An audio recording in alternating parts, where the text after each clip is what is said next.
දේශපාලන පීඨයේ හැමදාමත් උණුසුම් මේ වනට විශේෂයෙන්ම 20 වන ව්‍යවස්ථා සංශෝධනය කෙටුම්පත සමග බොහෝ වාද විවාද සංවාද ඇති වී තිබෙනවා. අපි අද දවසේ එයත් ප්‍රමුඛ කරගනිමින් පවතින දේශපාලන තත්ත්වය පිළිබඳ කිසියම් ආකාරයක සංවාදශීලී විග්‍රහයක දෙන්නටයි සූදානම් වන්නේ. මේ කැළඹෙන දේශපාලනයේ කතාව සුලිය.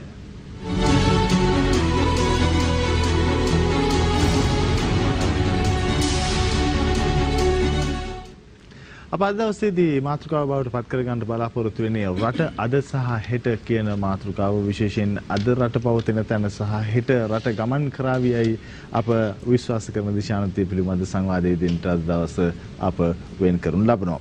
අද දවසේදී අපි ඒ සඳහා ගෞරවයෙන් ආරාධනා කළා ශ්‍රී ලංකා පොදු ජන පෙරමුණ නියෝජනය කරමින් කොළඹ දිස්ත්‍රික් පාර්ලිමේන්තු මන්ත්‍රී ජගත් කුමාර මැතිතුමන්ට අපි ආයුබෝවන් කියලා ඔබතුමන්ව පිළිගන්නවා.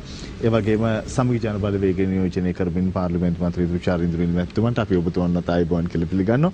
ඒ වගේම ජාතික ජන බලවේගය නියෝජනය කරමින් හිටපු පාර්ලිමේන්තු මන්ත්‍රී වසන්ත සමරසිංහ මැතිතුමන්ට ආරාධනා කරා. අපි ඔබතුමන්වත් ආයුබෝවන් කියලා පිළිගන්නවා. ඒ වගේම විශේෂයෙන් අද දවසේදී අපි ආරාධනා කර තිබුණා ඉන්දිකානුරුද්ධ රාජ්‍ය අමාත්‍යතුමන්ට. එතුමන් විශේෂයෙන් නොවලැක්විය හැකි හේතුවක් නිසාවෙන් වැඩසටහනට සහභාගී වන්නට අවස්ථාවක් නැති බව දැනුම් දුන්නා. අප ඒ පිළිබඳ විශේෂයෙන් සිහිපත් කරනවා. අප ඒ පිළිබඳ සිහිපත් කරන අතරේදීම මතක් කරනවා විශේෂයෙන් ආණ්ඩු පාර්ශ්වයෙන් නියෝජනය කරමින් අද දවසේදී ජගත් කුමාර මන්ත්‍රීතුමනුයි සහභාගී වන්නේ. පොදු එකඟතාවයේ මත එතුමන්ට ආණ්ඩු පාර්ශ්වය වෙනුවෙන් අදහස් දැක්වීමේ අවස්ථා දෙකම ලබා දීම සඳහා අප සූදානම්ින් සිටින බවත් අප විශේෂයෙන්ම සිහිපත් කරනවා අද සුලිය තුල. එසේනම් මාතෘකාව රට අද සහ හෙට අප ජගත් කුමාර මන්ත්‍රීතුමන්ට ආරාධනා කරන ආණ්ඩු පාර්ශ්වයෙන් සංවාදය ආරම්භ කරන්න.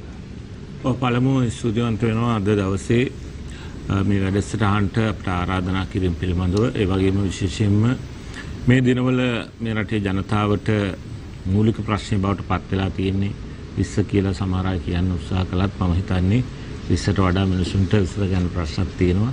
අපිටත් රට වෙනුවෙන් වැඩ කරන්න ප්‍රශ්න සහ වැඩ කටයුතු රාශියක් තියෙනවා.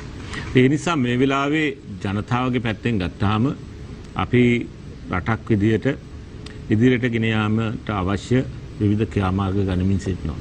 පසුගිය කාලේ මේ රටේ තිබුණ යහපාලනය විසින් මේ රට යම් අඳුරු යුගයකට ගෙනිච්චා කියන කාරණාව සියලු ජනතාව පිළිගත්තා. ඒ නිසාම තමයි අපිට පුළුවන්කම ලැබුණේ පසුගිය ජනාධිපතිවරණයේදීත් පාර්ලිමේන්තු මැතිවරණයේදීත් විශිෂ්ට ජයග්‍රහණයක් පොදු ජන සත් පෙරමුණට ලබා ගන්න. ඒ වගේම ජනතාව මේ විශිෂ්ට ජයග්‍රහණය ලබා දීම තුළ රාජ්‍ය පිළිබඳව ජනාධිපතිතුමා පිළිබඳව අපි සියලු දෙනා පිළිබඳව දැඩි විශ්වාසයක් සහ විශාල අපේක්ෂාවන් ප්‍රමාණයක් තියලා තියෙනවා. ඉතින් අපිට වගකීමක් තියෙනවා මේ වෙලාවේ ඒ අපේක්ෂාවන් නිශ්චය සිද්ධ කරන්න. ඉතින් මේ අපේක්ෂාවන් අතර තියෙන එක් කාරණාවක් විතරක් විදිහට තමයි අපි 19 වෙනි ව්‍යවස්ථා සංශෝධනය ඉවත් කිරීම කියන කාරණාව දකින්නේ. එහෙම නැතුව රටේ ජනතාවට තියෙන මූලික අපේක්ෂාව එක කියලාවත් එහෙම නැත්නම් රටේ ජනතාවට තියෙන ඉටු කරන් තියෙන අනිකුත් සියලු කටයුතු මැද්දේ තියෙන එකම කාරණාව විදිහටත් අපි දකින්නේ නැහැ. නමුත් අපි කළ යුතු කාර්යයන් වලින් එකක් විදිහට අරගෙන ඒ කාර්යයටත් මූලිකත්වය දෙන ගමන් අනිකුත් කාරණාත් ඉටු කරන්න අපි රජයක් විදිහට කටයුතු කරමින් තියෙනවා. ඒ නිසාම තමයි පසුගිය දිනවල මේ රටේ 60,000කට ආසන්න උපාධිධාරීන් පිරිසට රැකියාව ලබා දීමේ කටයුතු ආරම්භ වෙන්නේ. ඒ වගේම මේ රටේ ලක්ෂයකට ආසන්න තරුණයන්ට අඩු ආදායම් සහ අඩු සුසුකම් තියෙන අයට රැකියාව නොලැබිච්ච යුගයක එවැනි අයට රැකියාව ලබා දීමේ කටයුතු ආරම්භ වෙන්නේ. ඒ වගේම මේ රටේ එක් පැත්තකින් අර එදා ත්‍ස්තවාදය අවසන් කළා වගේම අද විනෝඩ මේ රටේ වාතාලයේ කුඩු ජාවාරම් කරුවන් ඇතුළු විශාල රටට වින කරන රට අගාධයට ගෙනිච්ච ජනතාව පීඩාවට පත් කරපු අය යම් පාලනයකට අරගෙන මර්ධනය කරලා අද මේ රට යහපත් තැනකට ගෙන්න උත්සාහ කරමින් තියෙනවා. ඒ වගේම රටේ ආර්ථිකය විශාල අගාධයකට වැටලා තිබුණා. පසුගිය කාලේ විශේෂයෙන්ම කොරෝනා උදර ආවේ මේ මෑත භාගයේ. හැබැයි ඊට ඉස්සෙල්ලා යහපාලන ආණ්ඩුව අසර 5කට ආසන්න කාලයක් රට පාලනය කරපු කාලේ මේ රටේ ආර්ථිකය ඇද වැටලා ජන ජීවිතේ විවිධ පියවුල් තත්ත්වයන්ට පත් වුණා. එවැනි තත්ත්වයක් තුළ අපිට එක් පැත්තකින් වැටිච්ච ආර්ථිකයක් එක්ක ඒ වගේම ඊට අර කොරේ පිටට මරයි කිව්වා වගේ ඉන් පස්සේ ආයි කොරෝනා ව්‍යසනයකුත් රටට උදා වුණා. ඒ ව්‍යසන දෙක මැද්දේ තමයි රට ඉදිරියට ගෙනහිල්ලා ජනතාවට සහන දෙන්න සිදු වෙලා තියෙන්නේ. ඉතින් එවැනි තත්ත්වයක් තුළ වුවත් අද මේ රටේ ජනතාවට පේනවා කොරෝනා උද්දුර ලෝකයේ අනිකුත් රටවල් එක්ක ගත්තාම අපිට පුළුවන්කම ලැබිලා තියෙනවා ආදර්ශමත් විදියට ලෝකයට ආදර්ශයක් දෙමින්. එක වාර්තාවක පසුගිය දිනවල කියවුණා චීනට පස්සේ අපි ඉදිරියෙන් ඉන්නවා කියන කාරණාව. ඇතැම් මාධ්‍ය වලට බටහිර යුරෝපීය මාධ්‍ය වලට නම් ඒව පේන්නේ නැහැ. නමුත් අපි ජයග්‍රහණ රාශියක් කොරෝනා ව්‍යසනයේ මැද්ද ලබාගෙන තියෙන මේ රටේ ජනතාව වෙනුවෙන් ජනතාව අපේක්ෂා කරේ ඔවුන්ව ජීවත් කරවන්න, එක් පැත්තකින් මරණය කරා යන ගමන වළක්වන්න, රෝගීන් බවට පත් වෙන ගමන වළක්වන්න සහ රටේ ජනතාවට අපේක්ෂාව නිශ්චිත කරන. ඉතින් මේ යුගමේ යුතුයකම අද අපි ඉටු කරමින් තියෙනවා. ඉතින් මේ කාර්යභාරය ඉෂ්ට සිද්ධ කිරීමේදී අපි විශ්වාස කරනවා මේ රටේ ජනතාවගේ ඒ අපේක්ෂාවන් ඉටු කරන්න අපිට විශාල වැඩ කොටසක් කරන්න තියෙනවා. එයින් යම් කොටස් ආරම්භ කරලා තියෙනවා. තව විශාල කොටසක් කරන්න අපි බලාපොරොත්තු වෙනවා. අප පළමුවට මූලික අවස්ථාව ලබා දුන්නේ ජගත් කුමාර මන්ත්‍රීතුමන් වෙනුවෙන් තුෂාර ඉන්ද්‍රනිල් මන්ත්‍රීතුමනි විශේෂයෙන් මේ තුමන් මතු කරන කාරණාව තමයි 3/2 බලයක් මේ ආණ්ඩුවට ජනතාව අය 3/2 බලයක් එක්ක ආණ්ඩුව බාර කරේ කියන කාරණාව ඔබතුමන්ට පුළුවන් එතනින් කතා බහ ආරම්භ කරන්න. යහපාලනය විසින් මේ රට විශේෂ තැනකට ගෙනාවා. විශේෂයෙන් මේ රටේ මාධ්‍ය නිදහස, අධිකරණයේ නිදහස, ස්වාධීන මැතිවරණවල නිදහස, එක්කම තොරතුරු දැනගැනීමේ අයිතිය, බොරුව රජ වෙන සමාජයක් තුළ ජනතාවට තොරතුරු දැනගැනීමේ අයිතිය, ඒ වගේ විශාල ප්‍රජාතන්ත්‍රවාදී මාවතකට පහුගිය රජ විසින් අපි මෙතෙන්ට ගෙනාවා. ඉතින් මට තේරෙන්නේ නැහැ දැන් ඒ ගෙනාපු ඒ තත්වයන් ආපහු වෙනත් තැනකට රට ආපස්සට අදින්න හදමින් මම හිතන්නේ ජගත් කුමාර මන්තුමා රැකියාව ලබා දීමක් ගැන කතා කරා, පාතාලයේ කුඩු ගැන කතා කරා, කොරෝනා මර්ධනයක් ගැන කතා කරා. ඉතින් මේ වගේ දේවල් මම හිතන්නේ බලයට පත් වෙලා ඉන්න කොයි රජයක් වුණත් කරන්න ඕන කාරණා. ඒවා හොඳයි. ඒ වගේ වැරද්දක් නැහැ. ඒ වගේ කිසිම වැරද්දක් නැහැ. හැබැයි අද දැන් එතුමාගේ කතාවත් එක්ක දැන් මේ නව සංශෝධනය 20 වෙනි සංශෝධනය ගැන කිව්වා. ඉතින් අර මම හිතන්නේ ඒ අර කියපු හොඳ කාරණා ධනාත්මක කාරණා එක්ක 20 වෙනි සංශෝධනය කොහොමද ගැලපෙන්නේ කියන කාරණය පිළිබඳව යම් ප්‍රශ්නයක් මතුවෙනවා. දැන් රැකියාව ලබා දීම සඳහා 19 වෙනි සංශෝධනය යම් බලපෑමක් කරලා තියෙනවද? කළාද? 20 වෙනි සංශෝධනය කරන්නටම අවශ්‍යද රැකියාව ලබා දීම සඳහා? ඒකම දැන් පාතාලයේ කුඩු අල්ලන්න 19 වෙනි සංශෝධනයේ මොකද්ද තියෙන බාධාව? ඒ සඳහා 20 වෙනි සංශෝධනය කරන්නම අවශ්‍යද? කොරෝනා මර්ධනය සඳහා 19 වෙනි සංශෝධනය තුල ඒක අවශ්‍ය නැද්ද? ඉතින් මම හිතන්නේ අර කොහෙද යන්නේ මල්ලි පොල් අර පය බරවායට පිටිකර බෙහෙත් ගල්වන්නාසේ මේ කොහෙවත් නැති 20 වෙනි සංශෝධනයක් මේ කාරණාවලට අදගෙන කතා කරපු කතාවත් එක්ක මම එකඟ වෙන්නේ නැහැ. දැන් විශේෂයෙන් දැන් අපේ රට යම් නෙමෙයි විශාල ආර්ථික අවපාතයක ඉන්නවා. අපි පිළිගන්නවා. ගෝලීය මේ වසංගත තත්ත්වයක් එක්ක යම් ආර්ථික අවපාතයක ඉන්නවා අපේ රට. හැබැයි මේක මේ 20 වෙනි සංශෝධනය ගෙනල්ලා මේ ආර්ථික අවපාතයේ 20 වෙනි සංශෝධනය තමයි මේකට තියෙන එකම පිළිතුර, එකම විසඳුම. ඒ හරහා අපිට මේ ආර්ථික අර්බුදය සමනය කරන්න පුළුවන්, කළමනාකරණය කරන්න පුළුවන් කියලා සමීකරණයක් ගොඩනගනවා නම් ඇත්තටම ඒක වැරදි. අද අපිට තියෙන ප්‍රධාන ප්‍රශ්නේ අපි දැන් විශේෂයෙන් ඔබ දැක්කා 1999 අපි වයඹ පළාත ජනතාව හැටියට අපි වයඹ මහා දූෂිතම මේ මැතිවරණ ඉතිහාසයේ කළු පැල්ලමක් ඇති කරපු වයඹ ඡන්දයට අපි මුහුණ දුන්නා. සම්පූර්ණයෙන් තමන්ගේ පක්ෂයේ අයගේ මනාප, තමන්ගේම පක්ෂයේ ඉන්න සංවිධායකයා ඒ අපේක්ෂකයාගේ මනාපත් දා ගන්නා තරමට අති දූෂිත ඡන්දයක් අපි දැක්කා වයඹ පළාතේ. එතකොට ඒ පළාතේ අපේ කුරුණෑගල හිටපු රදගුරුතුමා, මහා සංඝරත්නයේ නායකයෝ, මේ රටේ අය සියලු දෙනා කිව්වා මේ මැතිවරණය දූෂිතයි. වහාම මේ දූෂිත මැතිවරණ ක්‍රමය නිවැරදි වෙන්නට ඕනේ. මැතිවරණ කොමිසමක් ඇති වෙන්නට ඕනේ. ස්වාධීන වෙන්න ඕනේ. මේ රටේ පොලිසිය ස්වාධීන වෙන්න ඕනේ. මේ රටේ රාජ්‍ය නිලධාරී තන්ත්‍රය ස්වාධීන වෙන්න ඕනේ. ඔය 99 දූෂිත මැතිවරණයත් එක්ක තමයි ඔය මතවාදය ආවේ. එහෙම ඇවිල්ලා තමයි 17 වෙනි සංශෝධනය ගෙනාවේ. ඒ 17 වෙනි සංශෝධනය තුළ සැලකිය යුතු ප්‍රජාතන්ත්‍රවාදයක් අපේ රටට ලැබුණා. එහෙම තියෙද්දි තමයි ආය ආපහු මහින්ද රාජපක්ෂ මහත්තයාගේ මැතිතුමාගේ පාලන කාලය තුල නැවතත් තනි අතට තනි මිටට මේ රටේ ප්‍රජාතන්ත්‍රවාදී වලල්ලා දමමින් නැවතත් ආපහු 18 වෙනි සංශෝධනය හරහා නැවත සියල්ල ආය ආපහු මිට මොලවා ගත්තා. ඊට පස්සේ අපි 2015 අපි ලබාගත්ත මේ තිබිච්ච දූෂිත ඡන්දවලින් දැන් 2010 ඔබ දන්නවා මැතිවරණ කොමසාරිස්තුමා ප්‍රකාශ කළා එතුමාට ආතතිය කියලා කිව්වා. 2010 ජනාධිපතිවරණ ඉවරනකොට මැතිවරණ කොමසාරිස්තුමා කිව්වා එතුමාට ආතතිය හැදුණා කියලා කිව්වා. ආතතිය හැදෙන්නේ නැහනේ. මැතිවරණ කොමිසමක් තිබුණා නම් ඒකේ තව සමාජිකයෝ හිටියා නම් ඒ ආතතිය බෙදා ගන්න තිබුණානේ. ඔය 2010 මැතිවරණයේ ප්‍රතිඵල. එතකොට 2015 ජනාධිපතිවරණය ඔබට මතක ඇති. 2015 තිබිච්ච මැතිවරණයේදී බද්දගමදී මෛත්‍රීපාල සිරිසේන ජනාධිපතිතුමාගේ වේදිකාව ගිනි තිබ්බා. පැල්මඩුල්ලේ මිනිමරුවා. හැබැයි අපි 2018 අපි මේ 19 වෙනි සංශෝධනය ගෙනල්ලා අපි හාහපුරා කියලා අපි මුහුණ දුන්න ප්‍රායසභා මැතිවරණය 2018 අපි දිනුවේ නැහැ. අපි පරාජයටපත් වුණා. නමුත් පාලක පක්ෂයේ පරාජයටපත් වෙමින් කිසිම අකටයුත්තක් නොකරමින් ඉතාම ස්වාධීන මැතිවරණයක් තිබ්බා. ඒ අපි 19 වෙනි සංශෝධනය හරහා ගෙනාවු ප්‍රජාතන්ත්‍රවාදී. එතකොට 2019 අපි ජනාධිපතිවරණය තිබ්බා. අපි සියලු දේවල් අපි ඉතාමත්ම සාමකාමී අපි මැතිවරණයක් තිබ්බා. ඉතින් අපි කියන්නේ පහුගිය රජයේ විසින් මේ රට තැනකට ගෙනාවා.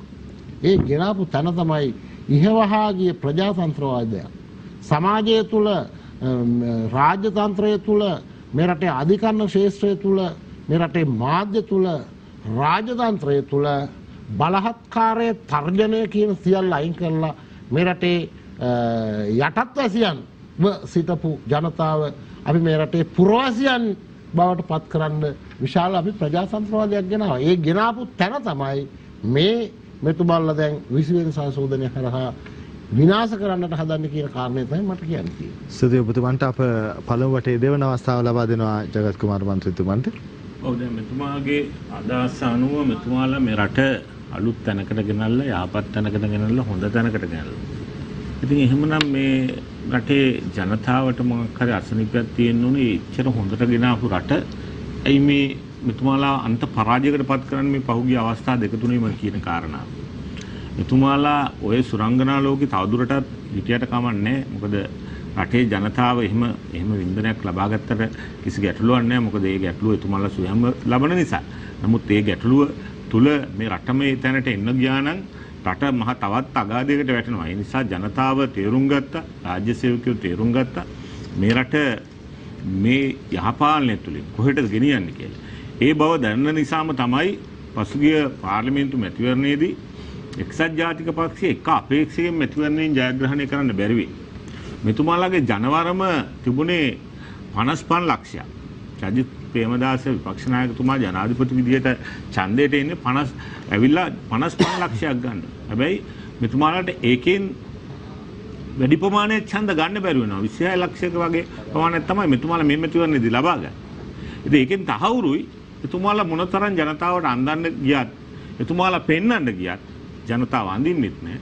ජනතාව රැවටෙන්නෙත් නැහැ. ජනතාවට මේ ආපු ක්‍රමවේදය තුල වෙච්ච සාධාරණයක් ප්‍රජාතන්ත්‍රවාදයක් නිදහසක් යහපාලනය කියන වචනේ එපා වෙන තරමට යහපාලනයේ වැඩපිළිවෙල ජනතාවට තිත් වුණා.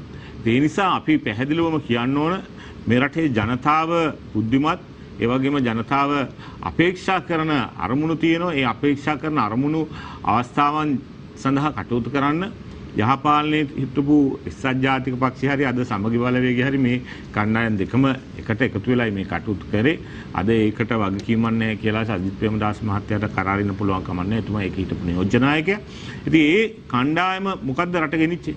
එක් පැත්තකින් දශක 3ක ත්‍ස්තවාදයක් තිබුණා. ලේගංගා මිනිකන්දු තිබුණා. බෝම්බබිය ජීවිත අවදානම් තිබුණු රටක් මේ රට.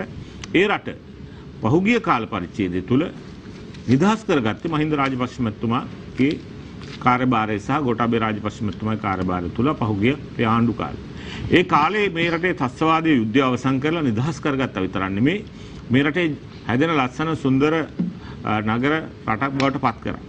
ආර්ථිකය ශක්තිමත් කරා 107කට කිට්ටු වෙන වර්ධනයක් එක තමයි 2015 මෙතුමාලට ලබා දෙන්නේ.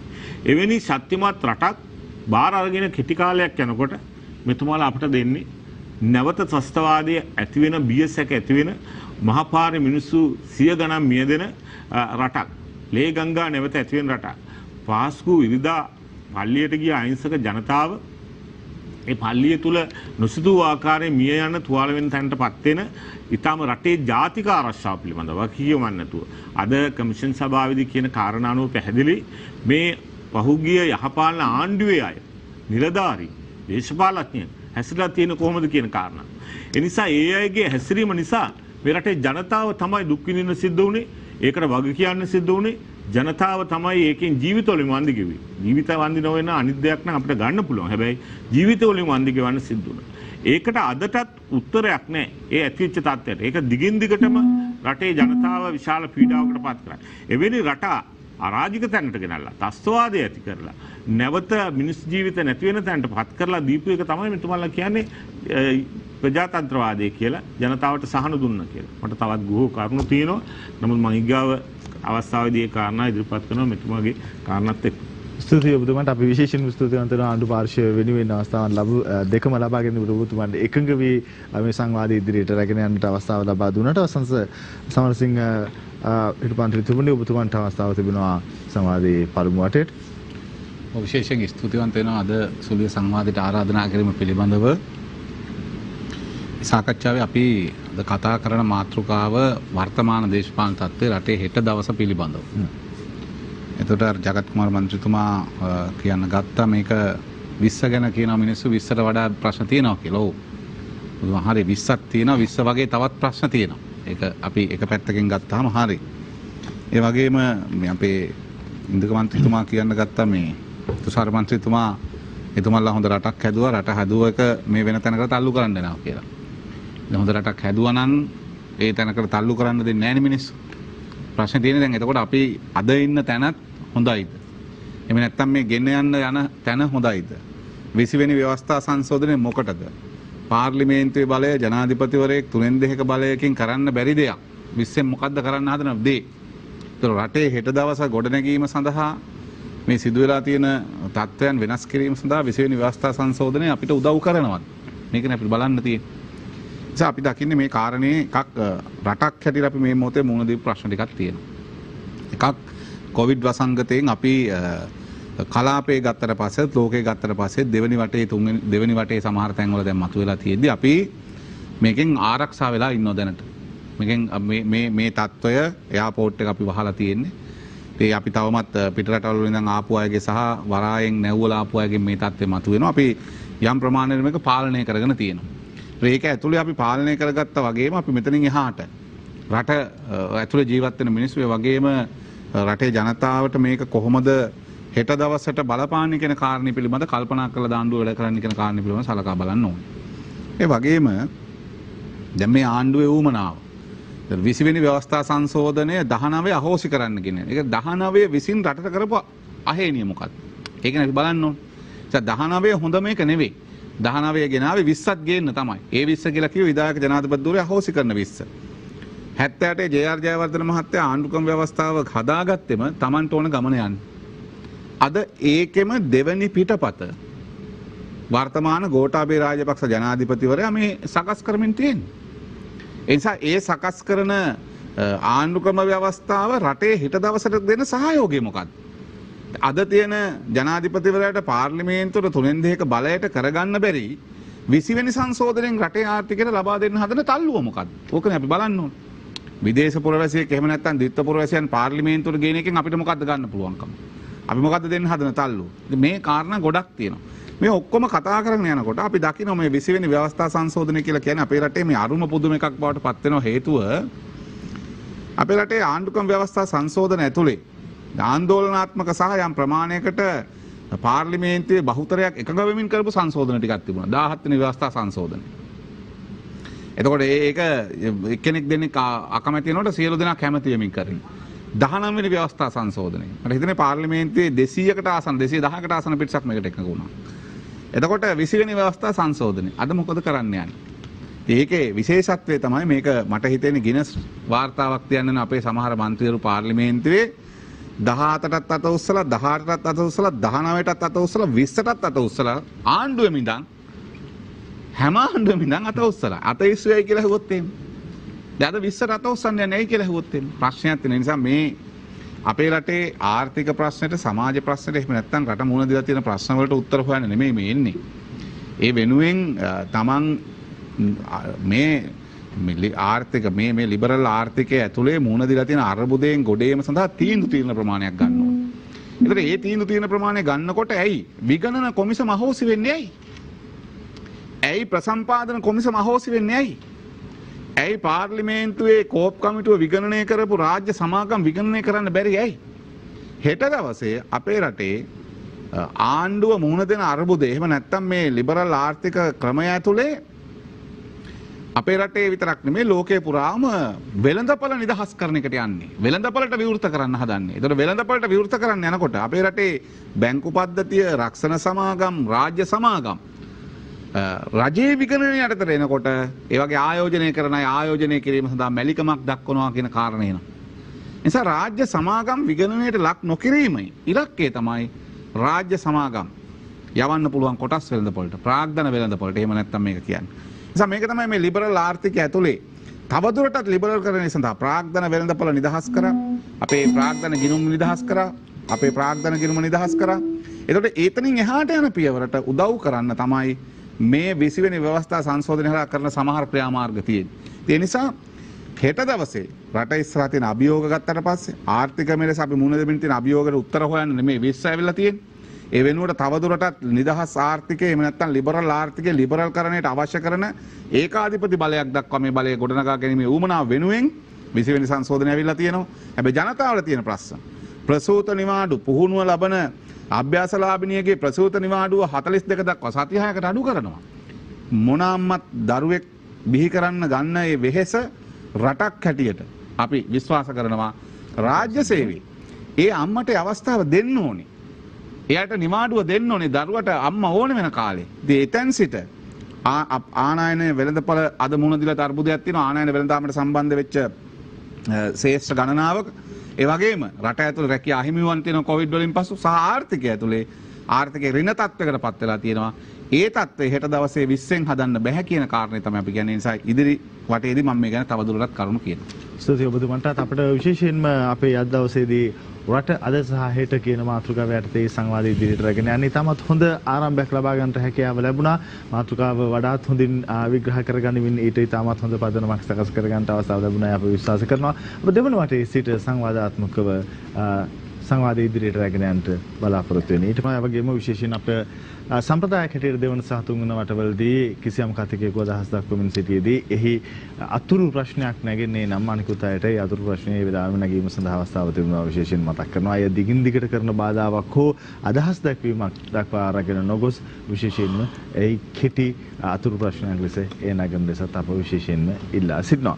අප දෙවන වටේ ආරම්භ කරන්නට ආරාධනා කරන්නේ ජගත් කුමාර මන්ත්‍රීතුමන්ට. ජගත් කුමාර මන්ත්‍රීතුමනි විශේෂයෙන් විපක්ෂයෙන් නැගෙන පොදු චෝදනාවක් බවට පත් වී තිබෙනවා.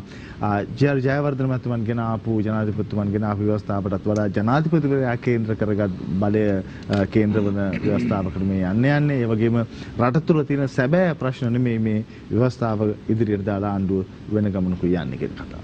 මම අහන්න කැමති මොනවද ජේ.ආර්. ජයවර්ධන මහත්තයා 78 ව්‍යවස්ථාවෙන් ගෙන ආපුවට වඩා මේ 19 ඉවත් කිරීම තුළ 20න් ඇති කරන්න යන්නේ කියලා ඔතමාලගේ අවස්ථාවේදී පැහැදිලි කරනවා. මොකද අපි මේ 19 තුල ඇතිවෙච්ච 19 වෙනි ව්‍යවස්ථා සංශෝධනයෙන් ඇතිවෙච්ච යම් රටේ ආරවුල निराකරණය කරන්න ඒක ඉවත් කරන්න කටයුතු කරනවා මිස අලුතෙන් කිසිම බලතලයක් දෙන්න අලුතෙන් ජනාධිපතිවරයාගේ ජනාධිපතිතුරයට අලුත් වටිනාකමක් දෙන්න උත්සාහ කිරීමක් වෙන්නේ. හැබැයි එතුමාට ජනාධිපති ධුරයට තිබුණු 78 ව්‍යවස්ථාව තුල මේ බාධා කිරීමනේ ඔබ දැන් පැහැදිලි කර ගැනීමක් යන ගමන් දැන් ඒක එහෙම නෙමෙයි නම් පාර්ලිමේන්තු මැතිවරණය. ඔබතුමාලා තේරිච්ච මැතිවරණය මේක වෙනස් මැතිවරණය ප්‍රජාතන්ත්‍රවාදී වෙනත් මැතිවරණයක්. ඒක ජනාධිපතිවරට ඇයි පාර්ලිමේන්තුව විසිරවන්න අවුරුද්දකට කල් දෙන එක ආපහු ගේන්නේ. ඒක හොඳ එකක් මම කියන්නත් ලෑස්ති නැති. දැන් මේ ව්‍යවස්ථාවේ 19 වෙනි සංශෝධනය එන්න ඉස්සෙල්ලා ව්‍යවස්ථා සංශෝධන 18ක් ඇවිල්ලා තියෙනවා. ඒතකොට මේ ආණ්ඩුක්‍රම ලියවිල්ල තමයි රටක මූලික ලියවිල්ල. ආණ්ඩුක්‍රම ලියවිල්ල දීර්ඝ කාලයක් තියෙද්දී ඒක යම් යම් වෙනස්කම් වලට ලක් කිරීම තුළ යම් අර්බුද ඇති වෙනවා. ඒ වුණත් 18 දක්වා අවුරුදු 37කට ආසන්න කාලයක් මේක ආරම්භ කරපු දවසේ ඉඳන් මේකේ ජනාධිපතිවරුගේ බලතල පාවිච්චි කරා කියලා මහා විශාල ආందోලනාවක් තිබුණේ නෑ. ඒකම විශේෂයෙන් පසුගිය යුද්ධය අවසන් කරන වෙලාවේ මුළු රටම පිළිගත්තා විධායක ජනාධිපති ධූරය පාර්ලිමේන්තු මන්ත්‍රීවරුන්ගේ හෝ වෙනත් පක්ෂවල නායකයන්ගේ රූකඩ විදියට නටවන අගමැතිවරයෙක්ගේ භූමිකාවක් නොවි ඍජුව තීන්දුව අරගෙන රට වෙනුවෙන් කටයුතු කරන්න පුළුවන් ධූරයක් බවට පත්ව තිබීම තුළ මේ ත්‍ස්තවාදයේ යුද්ධය නැති කරලා රට හදන වැඩපිළිවෙලට ශක්තියක් දෙන්න පුළුවන් වුණා. එතකොට ඒ ආණ්ඩුක්‍රම ව්‍යවස්ථාව තුළ තියෙනවා වසරක් ගියහම පුළුවන් කියලා ආණ්ඩුවක් අලුත් ආණ්ඩුවක් ආවත් අවුරුද්ද ඇතුලේ බෑ හැබැයි අවුරුද්දෙන් පස්සේ ඉස්සරහ හරි. එතකොට පහුගිය එකෙන් එක අයින් කරලා ඒ අයින් කරේ රනිල් වික්‍රමසිංහ මහත්තයා දන්නවත් Tamanට ජනාධිපතිවරයා බවට පත් වෙන්න බෑ ජීවිත කාලේ කවදා. එතුමාලට ඒක බලය ගන්න අවස්ථා ගන්නවත් තරම් කරා ඒගොල්ලෝ පක්ෂින් නායකයෝ ඉදිරිපත් කරා. හැබැයි කිසි අවස්ථාවක බැරි වෙලා ව්‍යංගයකින් ඇවිල්ලා අපේ පක්ෂයේ ලේකම්තුමා අරගෙන මේ මැතිවරණයට ඉදිරිපත් වුණා. ඊට පස්සේ එතුමාව බෙල්ල හිර කරලා කිව්වා මෙන්න මේ කොන්දේසි ටික මේක ආයි අපිට බලයට එන්නත් බෑ ආයි වෙන කෙනෙකුට බලයේ ඉන්න තියන්නත් ඕනේ. ඒ නිසා මේ කොන්දේසි ටික ඉෂ්ට කරන්න කියලා. එතුමත් ඒ වෙලාවේ හැටියට මොන හරි එකඟතාවයකට ඇවිල්ලා අවසානයේ එතුමාම කියනවා ඒ ආපු ඒවා Taman දන්නෙත් නෑ. ඒවා මහ විශාල අර්බුද කියන කාරණාව. ඒ தত্ত্বය තුල තමයි ජනාධිපති ධූරයේ බලතල අඩු කරන්න මේ උත්සාහ කරන්නේ. සම්පූර්ණයෙන් ජනාධිපති ධූරය අයින් කරලා මේ රටේ නැවත 78ට පෙර තිබුණු ව්‍යවස්ථාව හරහා නැත්නම් බ්‍රිතාන්‍ය සම්ප්‍රදාය අනුගමනය කරන රටක් විදියට ඒ ක්‍රමවේදයට යනවා නම් මේ කියන ගැටලුව එන්නේ නැහැ මේ සංශෝධනය එන්න ඕනේ නැහැ. හැබැයි මේ තියෙන ව්‍යවස්ථාව තමයි අපි තවම අනුගමනය කරන්නේ. මේ සංශෝධනයක් විතරයි. සංශෝධනයකින් කරලා තියෙන්නේ මේ ආණ්ඩුක්‍රම ව්‍යවස්ථාව එක් පැත්තකින් විකෘති බවට පත් කරලා ඒ තුළ රට විශාල අර්බුදයකට ගිහිල්ලා තියෙනවා. මෙතුමාලා අහනවා මොකක්ද අර්බුදය කියලා. ජගත් මන්ත්‍රීතුමා අපිට තියෙන එකම ප්‍රශ්නේ මම ඒ උත්තරයට එන්න හදන්නේ. දැන් අවුරුදු 4මාරක් ගියා අපිට මේ ආණ්ඩුව විශ්රවණ පහුගිය. අපේ ආණ්ඩුව ඇවිල්ලා මාස 8කට 9කට ආසන්න කාලයක් යනවා ජනතාව ප්‍රතික්ෂේප කරපු ඒ පාර්ලිමේන්තුව විශ්රව හරින. දැන් අවුරුදු 4මාරක් දක්වා එතුමාලා කාලේ දාගෙන තිබුණ නිසා තමයි ඒ තත්ත්වයට පත් වෙන්නේ. හැබැයි අලුත් ජනාධිපතිවරයෙක් ලක්ෂ 69කට 70කට ආසන්න ජනවරමක් ලබන තමයි පත් වෙන්නේ. එතුමාගේ අභිලාෂයන් රට වෙනුවෙන් ක්‍රියාත්මක කරන්න අලුත් පාර්ලිමේන්තුවක් ඕනේ. ඒ අලුත් පාර්ලිමේන්තුව ලබා ගන්න තියෙන අවස්ථාවක් නැති කරලා එතුමාට එක තැන තෙරපි හිර වෙලා ඉන්න සිද්ධ වෙනවා. රටේ ජනතාවගේ අභිලාෂයන් සියල්ල පැත්තකට දාලා වැඩ කරන්නේ නැතුව ඒ පාර්ලිමේන්තුව විශ්රව ගන්න. ඒ නිසාම අපිට ආයවැයක් ගේන්න බැරි වුණා. ඒ නිසාම රටේ විශාල ජනතාවගේ පැත්තෙන් ගේන්න තිබුණු සංවර්ධන වැඩ කටයුතු අපේ සෞභාග්‍ය දක්වන ප්‍රතිපත්ති ප්‍රකාශනයට අදාළ කටයුතු කරගන්න බැරි වුණා.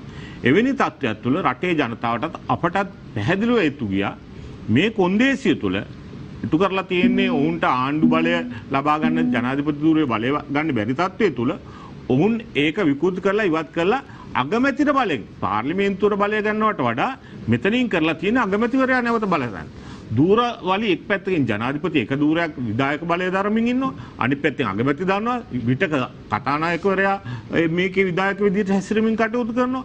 රටේ අලුත් බල කේන්ද්‍ර 3ක් නිර්මාණය කරලා රට අර්බුදයකට ලක් කරා. තීන්දුවක් ගැනීමේදී ප්‍රශ්න රාශියකට මැද වුණා. ඒ නිසා මේ ව්‍යවස්ථාව ඇතුළේට ගෙනාපු විකෘතිභාවය නැති කරන් තමයි අපි මේ නැවත අවුරුද්දක කාලෙ එන්නේ. මේ හැබැයි අපි අලුත් ව්‍යවස්ථාව සම්පූර්ණයෙන් ගේන්න එකඟ වෙලා තිනවා ඉදිරි කාල පරිච්ඡේදවල. ඒ ගේනකොට අපි අනිවාර්යයෙන්ම මේ රටේ ජනතාවගේ සියලු දෙනාගේ සියලු පක්ෂවල අදහස් යෝජනා අරගෙන කල් අරගෙන නිවැරදි ආකාරයෙන් හරි ව්‍යවස්ථාවක් ගේන්න බලාපොරොත්තු වෙනවා. ඒ රට හදන සැබවින්ම ජනමතය ගැලපෙන ව්‍යවස්ථාවක්. අන්න ඒ සඳහා යනකොට මේ කියන අද 19 ඉවත් කිරීමට ගේන 20 වෙනි සංශෝධනයේ තියෙනවා නම් යම් අඩුපාඩුවක් ඒකුණන් නිවැරදි කරන්න පුළුවන්. හැබැයි ඒ වගේම දැන්ටත් අපි නීතිපතිවරයා හරහා ශ්‍රේෂ්ඨාධිකරණයට ඉදිරිපත් කරලා තියෙන විශාල සංශෝධන ප්‍රමාණයක් අපි පිළිගන්න එකඟ වෙන ඒ හරහා ජනතාවගේ ජනමතයට නැවතත් අපේ ආණ්ඩුව අපේ ජනාධිපතිතුමා අගමැතිතුමා ඇතුළු රජය එකඟ වෙලා කටයුතු කරනවා කියන කාරණාව තහවුරු කරලා තියෙනවා. පැහැදිලි එතුමන් ගොඩනගන විශේෂයෙන්ම තර්කයේ බවට පත් වෙනවා විසුණු ව්‍යවස්ථා සංශෝධනයේ ජනතාවගේ අවශ්‍යතාවයක් මත ඒ මූලික කාරණාවක් හැටියට වැඩන බව. ඒ වගේම දැන් එතුමන් අවසානයේ මතු කරපු කාරණාව ඉතාමත් වැදගත් වේවි අපිට ඉදිරියට. විසුණු ව්‍යවස්ථා සංශෝධනය ගේන්නේ తాවකාලිකව පමණයි. ඊට පස්සේ අලුත්ම ව්‍යවස්ථාවක් පිළිබඳ ආණ්ඩුවට අදහසක් තියෙනවා කියන කාරණාව. ඒක අපි දකින්නේ මේ ජනතාව සංසුන් කරන්න අල්ලන තවත් එක් කැරක්ටරයක් හැටියට පමණයි. දැන් එතුමාට ඒක හරියට කියා ගන්න බැරුණා. දැන් එතුමා ඇහුවා මේ ආපු දැන් මේ ගේන්න හදන 20 තියෙන දේ මොකද්ද? එහෙම ප්‍රශ්නයක් ඇහුවා. දැන් අතරම මෙතුමල්ලාම ශ්‍රී ලංකා නිදහස් පක්ෂයම තමයි ඒ වෙලාවේ මරහන දුන්නේ සීමාව බණ්ඩාරනායක මැතිණිය ප්‍රමුඛ ජේ.ආර්. ජයවර්ධන මැතිතුමා පූර්ණ ඒකාධිපතියෙක් හැටියට මේ රටේ ප්‍රජාතන්ත්‍රවාදය වලලලා තනි පුද්ගලයෙක් අතට බලය යන මාරක ආණ්ඩුක්‍රම ව්‍යවස්ථාවක් හදලා මෙන්න පාලනයක් ගෙනියනු කියන මහා සමාජ කතිකාවතක් නිර්මාණය කරලා මේ විධායක ජනාධිපති දුරින් ඉතින් ඒ වගේම අපිට ඉතිහාසයේ සිද්ධ අපි එක්සත් ජාතික පක්ෂෙත් නෙවෙයිනේ. අපේ දැන් තමුන්නාන්සලත් කැඩලා වගේ අපේ ඉතිහාසයේ තුලත් එහෙම තිබුණා. ඉතින් හරි. ජේ.ආර්. ජයවර්ධන මැතිතුමා එහෙම ගෙනාවා. හැබැයි එහෙම ගෙනාපු ජේ.ආර්. ජයවර්ධන මැතිතුමාගේ පරම්පරාවේ හිටපු ඊළඟ අනුප්‍රාප්තිකව මම ප්‍රශ්න කරන ගිය ඡන්දේ වෙලාව ඔබතුමාලා ජනාධිපති වර්ණේ වෙලාව එක්සත් ජාතික පක්ෂ නෙමෙයි දීපේ. අනිවාර්යෙන්. එතකොට සහ මේ 19 ගේනකොට තමුන්නාන්සලා එක්සත් ජාතික පක්ෂ තමුන්නාන්සලා ඔබතුමාලා දැනුවත් වෙලා තියෙන්නේ. සිරිමාව බණ්ඩාරනායක මැතිතුමාලා ශ්‍රී ලංකා නිදහස් පක්ෂය වැඩ කරනකොට තමුන්නාන්සලා ශ්‍රී ලංකා නිදහස් පක්ෂ නෙමෙයි දීපේ. නේ ඒක තමයි මං කියන්නේ. ඔබට වෙනස් වෙන්න පුළුවන් හා සමානව මේ රටේ ජනතාවගේ ජනමතය අනුව අනිත් පක්ෂ වලට යම් වෙනස් වීම වලට ලක් වෙන්න පුළුවන්. ඒක තමයි කියන්නේ. ඒකේ ප්‍රශ්නයක් නැහැ. තමුන්නාන්සලාට වෙනස් වෙන්න පුළුවන් වාගේම තමයි අපි ජේ.ආර්. ජයවර්ධන මැතිතුමා ගෙනාපු ඒ ව්‍යවස්ථාව තුළ විශාල අඩුපාඩු දැක්කා. මේක සමාජය තුළ විශාල කතිකාවතක් බවට පත් වුණා.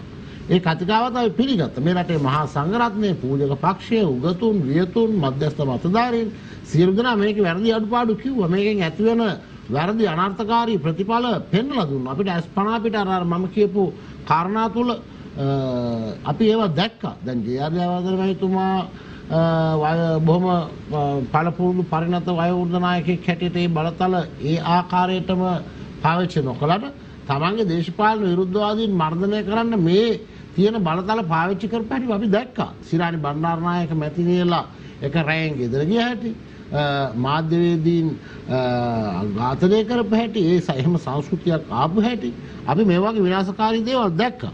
දැන් මේ 19 වෙනි සංශෝධනයේ මේ ක්‍රියාත්මක වෙන කාලය තුලත් දැන් මේ ඊයේ මිහිර පත්තරේ මේ ළමයින්ගේ පත්තරයක්.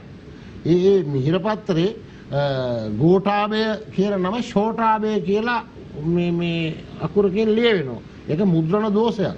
ඒකේ දෝෂය තියෙන්නේ සෝදුපත් බලන්නගේ. අපි පිළිගන්නවා ඒක සෝදුපත් බලන්නගේ දෝෂයක් වුණාට ඒක අවසානයේ කතරු දක්වා ඒක එල්ලෙනවා. අන්න දැන් ඒ ගෝඨාභය කියන වචනේ ෂෝඨාභය කියන එක අකුරක වැරද්දට අන්න කතෘ මණ්ඩලයේ කතෘවරයා ඇතුළු දන්න 3 දෙනෙක් වහාම රැකියාවෙන් නිරපලා. නමුත් සෝදුපත් බලන්න මේගොල්ලන්ගේ වෘත්තීය සමිතියේ ප්‍රබල ක්‍රියාකාරකෙක්. සෝදුපත් බලන්න නිදහසේ ඉන්නවා. මේ දව පටන් ගත්තා විතරයි. මේ තව 19 වෙනි ව්‍යවස්ථාව යටතේ ක්‍රියාත්මක වෙන ඒකාධිකාරයක් දැන් මේ පටන් ගත්තා විතරයි. ගෝඨාභය මුද්‍රණ දෝෂයකින් ෂෝඨාභය වීම තුල අන්න දැන් මේ වෙනකොටම කත්වරු ගෙදර යවලා. ඉතින් මෙහෙම බලහත්කාරයක් 19 වෙනි සංශෝධනය තුළ තිබුණේ නැහැ. දැන් අපි දැක්කා දැන් 2010 වගේ කාලය තුළ පළාතේ පොලිසියේ OIC මහත්තයාව පත් කරන්නේ ආසනයේ සංවිධායක. ප්‍රාදේශීය ලේකම්වරයා ගෙනෙන්නේ හෝ ආපහු යවන්නේ ආසනයේ සංවිධායක. මේ සැරේ මේ රටේ රාජ්‍ය තන්ත්‍රයේ සම්පූර්ණයෙන් දේශපාලකයා ළඟ ධන ගහන සංස්කෘතියක් ඇති කරලා තිබුණ මේ යුගයක් තිබුණා. හැබැයි අපි 19 වෙනි සංශෝධනයෙන් අපි ජනතාවට දුන්න මේ විශාල වරප්‍රසාද. ඉතින් ජනතාවට වෙනත් ඇස්පැන්දුමක් මේගොල්ලෝ පෙන්ලා තියෙනවා. රට ජාතිය බේරගන්න, මේ රටේ මාතෘ භූමිය ආරක්ෂා කරන්න වගේ මනස්කල්පිත භූතයින් ටිකක් මවලා. ඒ හරහා විශාල කැරට්ටලමවලා ජනතාවගේ අවධානය වෙනත් තැනකට යොමු කරලා අර ජනතාවට අපි ලබා දුන්න සහනයන් හොරෙන් පික්පොකට් ගහන්න හදන එක තමයි මෙතන තියෙන විශාල අපරාධය. මට ඔබට කියන්න අවශ්‍යයි. දැන් මට කියන්න කාලය මම හිතන්නේ නැතුව ඇති. මම ඊළඟ වටේදී මම ඉතුරුටි කියන්නේ. අනිවාර්යයෙන් ඔබතුමන්ට අවස්ථාවක් තියෙනවා විශේෂයෙන් එතුමන් මතු කරන ප්‍රබලම කාරණාව බවට පත් වෙලා තියෙන අවස්ථාව සහ ඒ ආශ්‍රිතව රජය නැති භූතයන් මවමින් මේ ජනතාවට වෙනම චිත්‍රයක් තමයි නිර්මාණය කරමින් ඉන්නේ කියන කාරණාව. භූතයෝ මවන්නේ විපක්ෂයේ මහතුරුනෝන්ලා තමයි භූතයෝ මවලා රට තවත් මොකක් හරි අගාධයකට ගෙනියන්න පුළුවන්ද කියලා බලන්න. දැන් මම කලිනුත් කිව්වේ මේ ව්‍යවස්ථාවේ අඩුපාඩු රාශියක් තියෙන නිසා තමයි සංශෝධන 18ක් දක්වා ඇවිල්ලා තිබුණේ. ඉතින් 19 වෙනි එක ආවා. ඉතින් 20 ඇවිල්ලා තියෙනවා. තවත් කාලයක්ම තවත් ඉස්සරහට යනකොට තවත් දිගට ගියොත් 20 25 30 වෙන්නත් පුළුවන්. ඉතින් සංශෝධන. ඒ නිසා තමයි අලුත් ව්‍යවස්ථාවකට යන්න අපි බලාපොරොත්තු වෙන්නේ. අපි අපේ මැතිවරණයේදී ඒක කිව්වා. ඒක නිසා මැතිවරණයේදී කියපු දේ කාවවත් සනසන්න කාටවත් බය වෙලා කියන එක නෙමෙයි. අපිට ජනවරම දුන්නේ එක්සත් ජාතික පක්ෂවත් ජේවීපීවත් නෙමෙයි. ජනවරම දුන්නේ මේ රටේ ජනතාව. ඉතින් ජනතාවගේ බහුතරය අපි ඉදිරිපත් කරපු ප්‍රතිපත්ති ප්‍රකාශන සෞභාග්‍ය දැක්ම වැඩ පිළිවෙලට ගරු ජනාධිපතිතුමා පිළිබඳව ගරු අග්‍රාමාත්‍යතුමා පිළිබඳව විශ්වාසය තියෙනවා. එතුමාලා මේ රට බේරගත්තා මිස මේ රටේ මිනිස්සුන්ගේ ලේ ගංගා ගලා ගිය එක නැවතුවා මිස මිනිස්සුන්ට ජීවත් වීමේ අයිතිය ලබා දුන්නා මිස මේ රට විනාශ කරන්න කටයුතු කරපු නැති බව රටේ ජනතාව පිළිගන්න. ඒ නිසාම තමයි එතුමාලට එදා 2015 පරාජයක් ලැබුණත් සුළු පරාජයක් ලැබුණත් ඒ වගේම විශාල ජයග්‍රහණයකින් පස්සේ ලබා දෙන්නේ අර අවුරුදු 5ක කාල පරිච්ඡේදය තුල රටට එතුමාලා කරපු විනාශය පිළිබඳ අවබෝධයක් වුණ නිසා. ඉතින් මේකෙදි මේ දැන් කියන්න හදනවා නම් මේ කමිෂන් සභාව වලින් අලුත් ස්වාධීනත්වයක් ආවා කියලා කොහෙද ඡන්ද තිබ්බ කමිෂන් සභාව? පළාත් සභා ඡන්ද කල් දාලා කොච්චර කල්ද දැන් කොච්චර අවුරුදු කීයක් පළාත් පාලන මැතිවරණේ කල් දාලා තිබුණාද? දැන් ওই කියන මැතිවරණ කමිෂන් සභාවේ අය අදත් ඇවිල්ලා 20ට විරුද්ධව පැමිණිල්ලක් දාන හූල් කියන ඒ මැතිවරණ කමිෂන් සභාවේ සමාජිකයා. එතුමා එන්නේ යාපනයේ ඉඳන් කමිෂන් සභාවේ රජයේ වාහනේ එන්නේ. හැබැයි ඇවිල්ලා වෙනත් පාර්ශ්වයකට වාසි වෙන විදිහට එතුමා ඉදිරිපත් වෙනවා.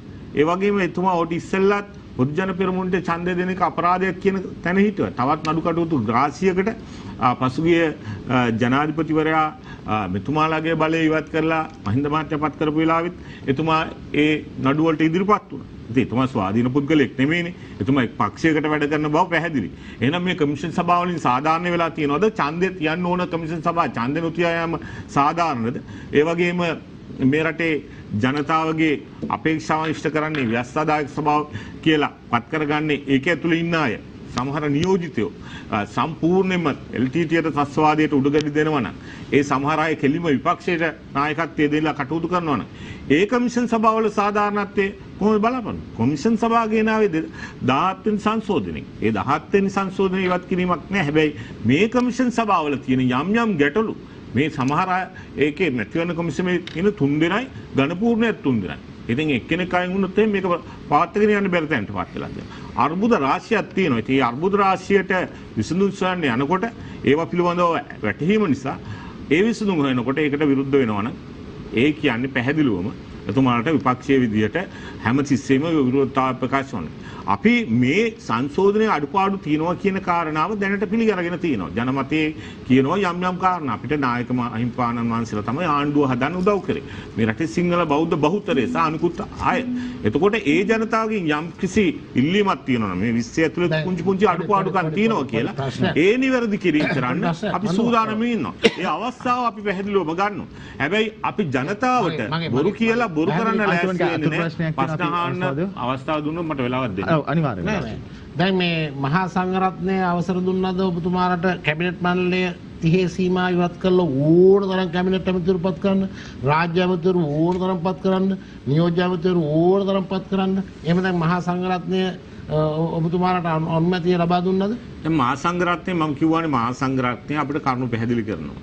යම් දේවල්ට අපි එකඟ වෙනවා නැස්වීම් කරගන්නවා. ඒ වගේම අපි එහෙම ඕන තරම් පත් කරගන්න කටයුතු කරලා නෑ තාම. ඒක බලාපොරොත්තුකුත් නෑ. ඔය විශේෂ සංශෝධන නෑ ඒවත් ඇතුළත් වෙනවනේ. අමුන්නාන්සලා 19 ගෙනල්ලා 19 නෙමෙයි 20 වෙනි සංශෝධනය නෑ ඇතුළත් වෙනවනේ. කැබිනට් එක 30 හිටියේ නෑනේ 45ට ගියානේ. රාජ්‍ය අමාත්‍යවරු මගේ ප්‍රශ්න උත්තරය.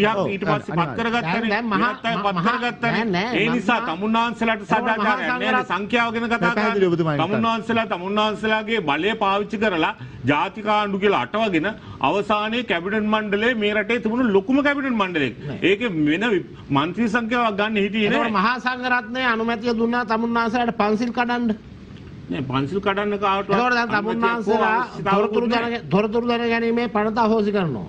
එතකොට මේ රටේ ජනතාවට සත්‍ය දැන ගැනීමේ පනත අහෝසි කරනවා කියලා කියන්නේ මේ රටේ තමුන්නාන්සලාට බොරුව වැපිරීමේ අයිතිය ලබා දෙනවා. දැන් මහා සංඝරත්නයේ තමුන්නාන්සලාට අපි බොරුව පන්සිල් කැඩීමේ බලය දුන්නද? තොරතුරු දැන ගැනීමේ අවස්ථාව නැති කරන්නවත් ලෑස්ති නෑ. හැබැයි තොරතුරු දැන ගැනීමේ පනත තියෙද්දිමත් තොරතුරු දුන්නේ නැහැ මෙතුමාලගේ. මේ මෙතුමාලගේ මේ පක්ෂයේ නායකම සුනිල් හන්දතුමත් වෙලාවක් කිව්වා එතුමාට ඒ තොරතුරු දැනගැනීමේ පන්ත අනුව ඒක මහා සංඝරත්නයේ අනුමැතිය දුන්නා තමයි. ඕකේ ලියවිල්ල තිබුණා විතරක් වැඩන්නේ නැහැ. ලියවිල්ල තිබුණා විතරක් වැඩන්නේ නැහැ. කෙරෙන්නේ නැත්තම්. කෙරෙන්නේ නැති බොරු ලියවිලි වලට මේ රටේ ජනතාවගේ තර්කය පැහැදිලි. අපි එතුමන්ට අවස්ථාව ලබන පිළිතුරු දෙන්න. කතා කරන්න විනාඩි කිහිපයක් ලැබෙනවනේ මේ වෙලාවේ කියන්නේ. දැන් විජනන පනත අහෝසි කරනවා කියලා කියන්නේ මේ රටේ හොරකම් කරන්න අවශ්‍ය නැහැ. මේ රටේ ජනතාවගේ ජාතික දේපල ටික අවශ්‍ය කිරීමේ පිළිබඳ ගැටලුවක් එන්නේ නැහැ.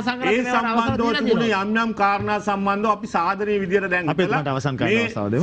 20 වෙනි සංශෝධනයට අලුත් සංශෝධන කීපයක් කරන්න එකඟ වෙලා තියෙනවා.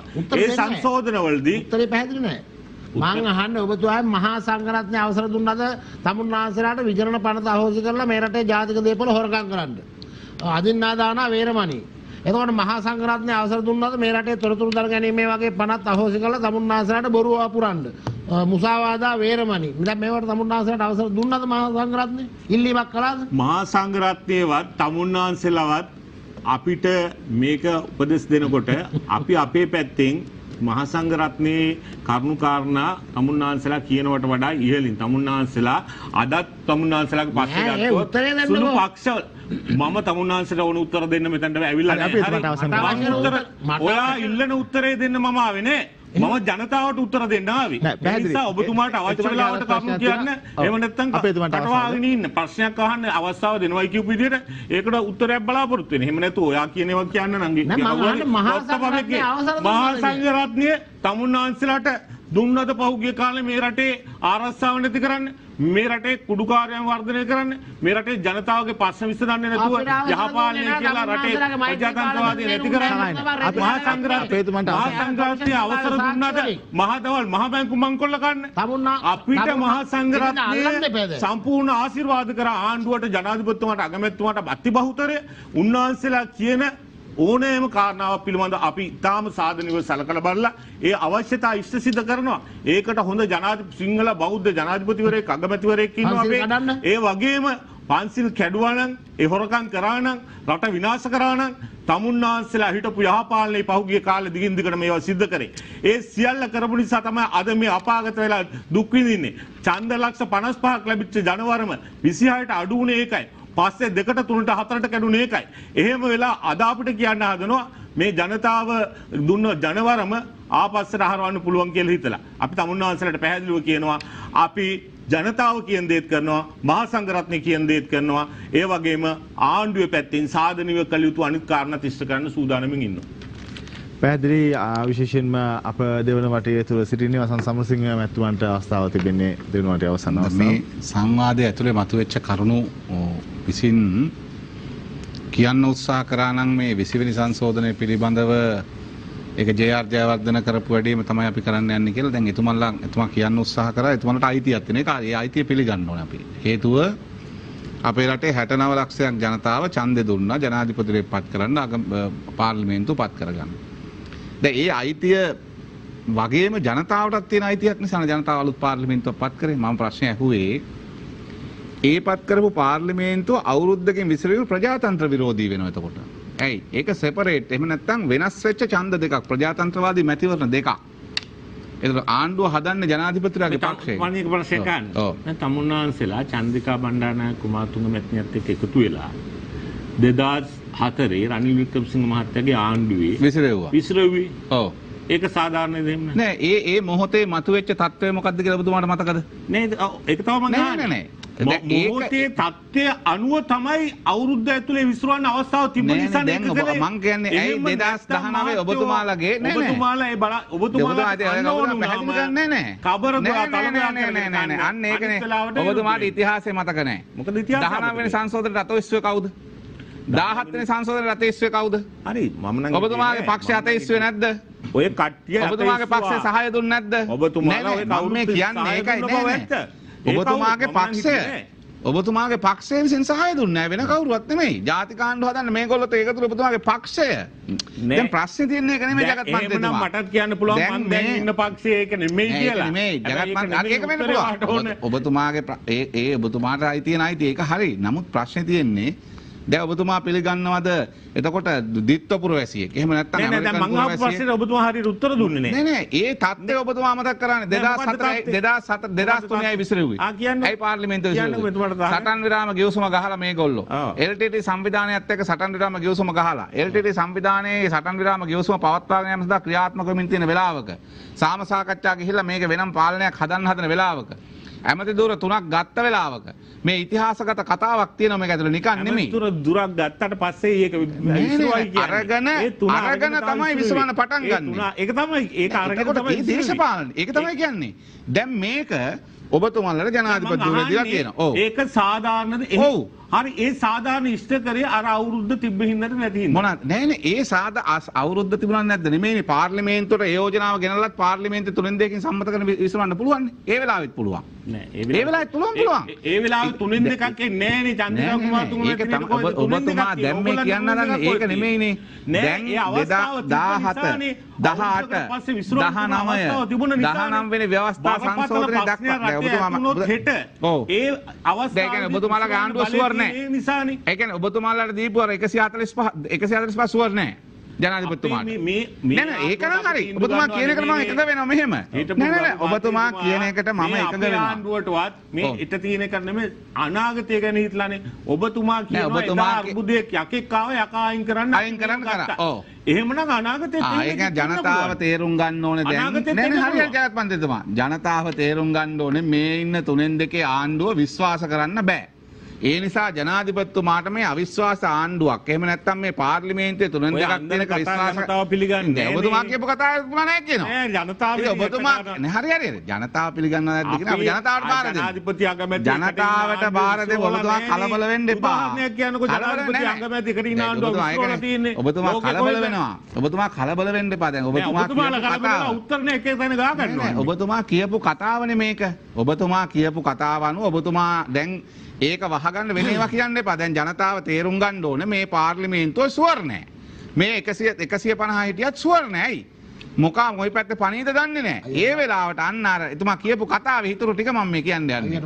ජේ.ආර්. ජයවර්ධන මහත්තයාගේ ආණ්ඩුවට පස්සේ ප්‍රේමදාස මහත්තයා එයාට විරුද්ධව ආපු විශ්වාස භංගය පරද්දන්න හිස් කොළවල අස්සම් කරලා අරගෙන දෝෂාභියෝගේ පරද්දන්න හිස් කොළවල අස්සම් කරලා අරගෙන පාර්ලිමේන්තුවේ සුනෝකේගේ බය කර තමයි මේක නැවැත්තුවේ. මේ එන්නේ කොහාටද? මේ එන්නේ කොහාටද? දැන් නැත්තම් මොකද්ද 20 වෙනි සංශෝධනයෙන් අපේ රටේ මොන මහානායක හාමුදුරුවෝද අවසර දුන්නේ මේ විදේශීය පුරවැසියෙකුට පාර්ලිමේන්තුවෙන්? දිත්ත පුරවැසියන්ට ආණ්ඩුක්‍රම ව්‍යවස්ථාවක් සංශෝධනයක් හදන්නේ. නෑ මේ එන්නේ ඕක නෙමෙයි. මේ එන්නේ මේ පාර්ලිමේන්තුව හදිසි විසිරවන්න තියෙන එක නෙමෙයි. Tamanට ඕන වැඩේ කරන්න ඒ වෙලාවේ අවසර දෙන්නේ නැත්තම් ජනාධිපතිරට පුළුවන් බලය පෙන්වන්න උඹලා විසිරවනවා නැත්තම් අත්සන් කරපන් කියලා. අනුමැතිය දිය කරපන් කියලා. මේ එතෙන්ට යන්නේ මේ මෙතුමාලගේ උමනාවටවත් කැමැත්තටවත් නෙමෙයි. මේ 20 වෙනි සංශෝධනයේ පිටිපස්සේ තියෙනවා අධිරාජ්‍යවාදී උමනාව. ඒ උමනාව ඉටු කර ගැනීම සඳහා යද්දී මේ ලෝකයේ පවතින ආර්ථික ක්‍රමවේද ඇතුළේ මේ ලිබරල් ආර්ථිකය ඇතුළේ තියෙන බාධා ටික ඉවත් කිරීම සඳහා පාර්ලිමේන්තුවක් ඇතුළේ කටයුතු කරගන්න එක අපහසුයි. පහසු නෑ. ඒකට පාර්ලිමේන්තුව අනුමැතිය ගන්නවා කියන එක පහසු නෑ. නමුත් 3-2 ආණ්ඩුවක් තියෙන තැන සුවර් නෑ. ඇයි? ජගත් මන්ත්‍රීතුමා කියන එක හරි. ඒක සුවර් නෑනේ. ඒ නිසා ජනාධිපතිවරයාට තව බලයක් දෙන්න ඕනේ. සුවර් නැති මිනිස්සු ධන ගස්සවලා, හිට්ටවලා, කන මිරිකලා, අත අඹරලා දැන් අත උස්සපලා නැත්තම් මේක විසිරනවා කියලා කියන්න පුළුවන් බලයක් ඕනේ. ඒ සඳහා බලය ලබා ගැනීම වෙනුවෙන් තමයි මේ පෙළ ගැහෙන්නේ. ඒ වෙනුවෙන් තමයි. ඒ නිසා මේ අපේ මේ ආර්ථික අර්බුදය ඇතුලේ මේ ආර්ථික අර්බුදය ඇතුලේ ඉස්සරහට යන්න තියෙන ආණ්ඩුවට ජනතාව 3-2ක් දුන්න ප්‍රශ්න ඔක්කොම විසඳනවා කියලා. අද මොකද ජනතාවට වෙලා තියෙන්නේ? අද ජනතාවට 3-2 දුන්නට පස්සේ තියෙන 3ක් නැති වෙන සයිස් එක තමයි දැන් ජනතාවට ඇවිල්ලා තියෙන්නේ. අද ජනතාවගේ රස්සාව නැති වෙලා තියෙන්නේ. ආනයන වෙළඳපොලේ හිටියා. ටයිල් ගෙනල්ලා විකුණන මිනිස්සු, වෙළඳාම් කරපු මිනිස්සු, මේ මං කියන වඩු බාසුනේ ලැර 70000කට ආසන පිටසක් අපේ රටේ ඉන්නවා. ටයිල් හබ් එක තියෙන නාවල. අද ඔක්කොම කඩ ටික වහලායි. ඒගොල්ලන්ට ආනයන කරන්න බෑ. අනිත් පැත්තෙන් මෝටර් බයිසිකල් 3 wheel වාහන ආනයන නවත්තලා තියෙන්නේ. දැන් මේ අපේ රටේ වෙළඳාම තමයි අපේ රටේ ආර්ථිකයේ 60%. අපේ රටේ ආර්ථිකයේ 60%ක් අප සේවාංශේ වෙළඳාම ඇතුළු සේවාංශේ. ඒතර මේ සේවාංශේ තමයි ලොකු කොටසක් තියෙන්නේ. ශ්‍රම බලකායෙත් විශාල පිරිසක් නියෝජනය කරන 50%කට ආසන්න පිරිසක් ඉන්නේ සේවාංශේ. අද සේවාංශේ අර්බුදයට ගිහිල්ලා. අපි ඒකේ නිෂ්පාදනාංශේ වර්ධනය වෙලා කියලා එකක් නැහැනේ. අලුත් කර්මාන්ත ගොඩක් හැදිලා නැහැ අපේ රටේ. බොහොම පොඩියෙන් කර්මාන්ත දෙක තුනක් පටන් අරගෙන ඇති. හැබැයි අනිත් පැත්තෙන් ගත්තට පස්සේ අද අපේ රටට ගේන්න ඕනේ ආනයනය කරන්න ඕනේ බොහෝ දේවල්. පොහොර ටික තවමත් නැහැ හරියට. දැන් කැබිනට් තීරණයක් ගත්තා කියලා කිව්වා. දැන් මහ කන්න පටන් අරන් තියෙන්නේ. දැන් මට අද කිව්ව අනුරාධපුරෙන් එක මහත්මයෙක් ලබන සතියෙන් පස්සේ නම් පොහොරෙයි වගේ කියලා පණිවිඩයක් කිව්වා. එතකම් බලමු කියලා.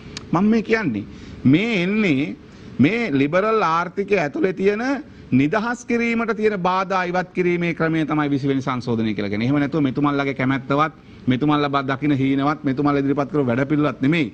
මේක ඇතුලේ තියෙන්නේ මේ හැමෝටම බල කරමින් තියෙනවා. බලය එක තැනකට කේන්ද්‍ර කර ගැනීම සඳහා වෙච්ච මේ වැඩපිළිවෙල. ඉතින් එතුමා කියපු කතාව හරිය 20.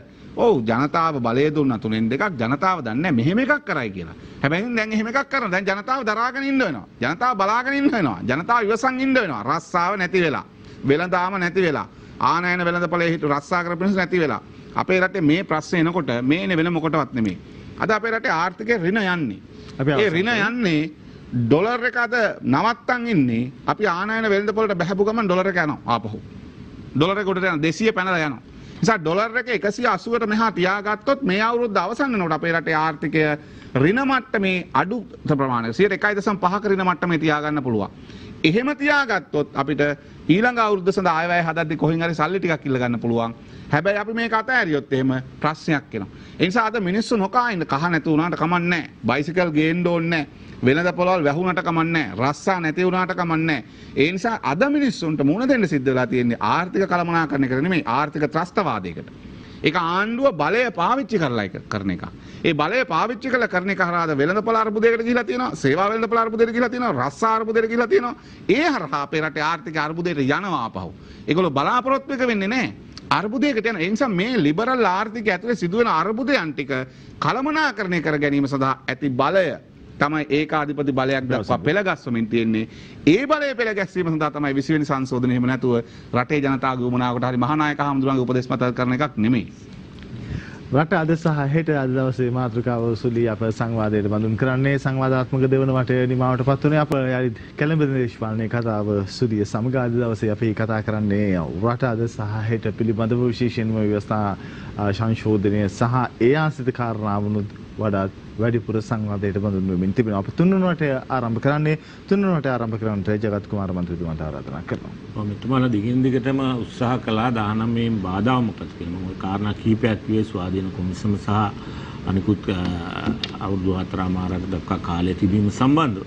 ඒ වගේම අනිත් පැත්තෙන් ජනාධිපතිවරයාට පත් කිරීම කරන්න තියෙනකොට තිබුණ ඒ හැකියාව නැති කිරීම තුළ මේ NGO සමහර ඕනෑකම් මත වැඩ කරන පිරිසකට ඕන විදිහට රට හසුරවන්න දීලා තියෙනවා. අද වෙනකොට දැන් මෙතුමාලා දුක්ඛ පුරවැසිභාවය ගැනත් කිව්වා. දැන් දුක්ඛ පුරවැසිභාවයේ ඉන්න අය තවමත් මේ රටේ මේ කමිෂන් සභාවලක් තියෙනවා. අර්ජුන මහේන්ද්‍රන්ලා ගෙනල්ලා මෙතුමාලා මේ මහදවල් මහ බැංකු මංකොල්ල කන්න ඉඩ තිබ්බා විතරක් නෙමෙයි. දැන් මේ හූල්ලා වගේ අයත් මේකේ ඉන්නේ ඒ දුක්ඛ පුරවැසිභාවයේ තවාගෙන. ඒ වගේම ඒ අයට තවම මේ ජනාධිපති 9 ලක්ෂ ජනවරමක් ලැබිච්ච ජනාධිපතිවරයාටවත් බැරි වුණා ඒ දූරවලට පත් කරපුවා ඉවත් කරන්න. ඒ තරමට ඒව බල සම්පන්නද. ජනතාවගේ ජනවරමකින් එන ජනාධිපතිවරයා අවසානයේ මේ ඉන්න කමිෂන් සභාවක දෙතුන් දෙනෙක්ගේ මතයට යට වෙන්න සිද්ධ වෙලා තියෙනවා. මේ විධායක බලය තියෙනවා කියන්නේ.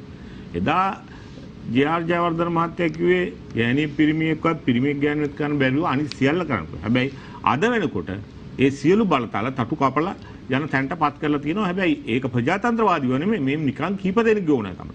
ඒ නිසා ඒ සංශෝධන ගෙනීම තමයි අපේ 20 වෙනි සංශෝධනයේ මූලික අරමුණ.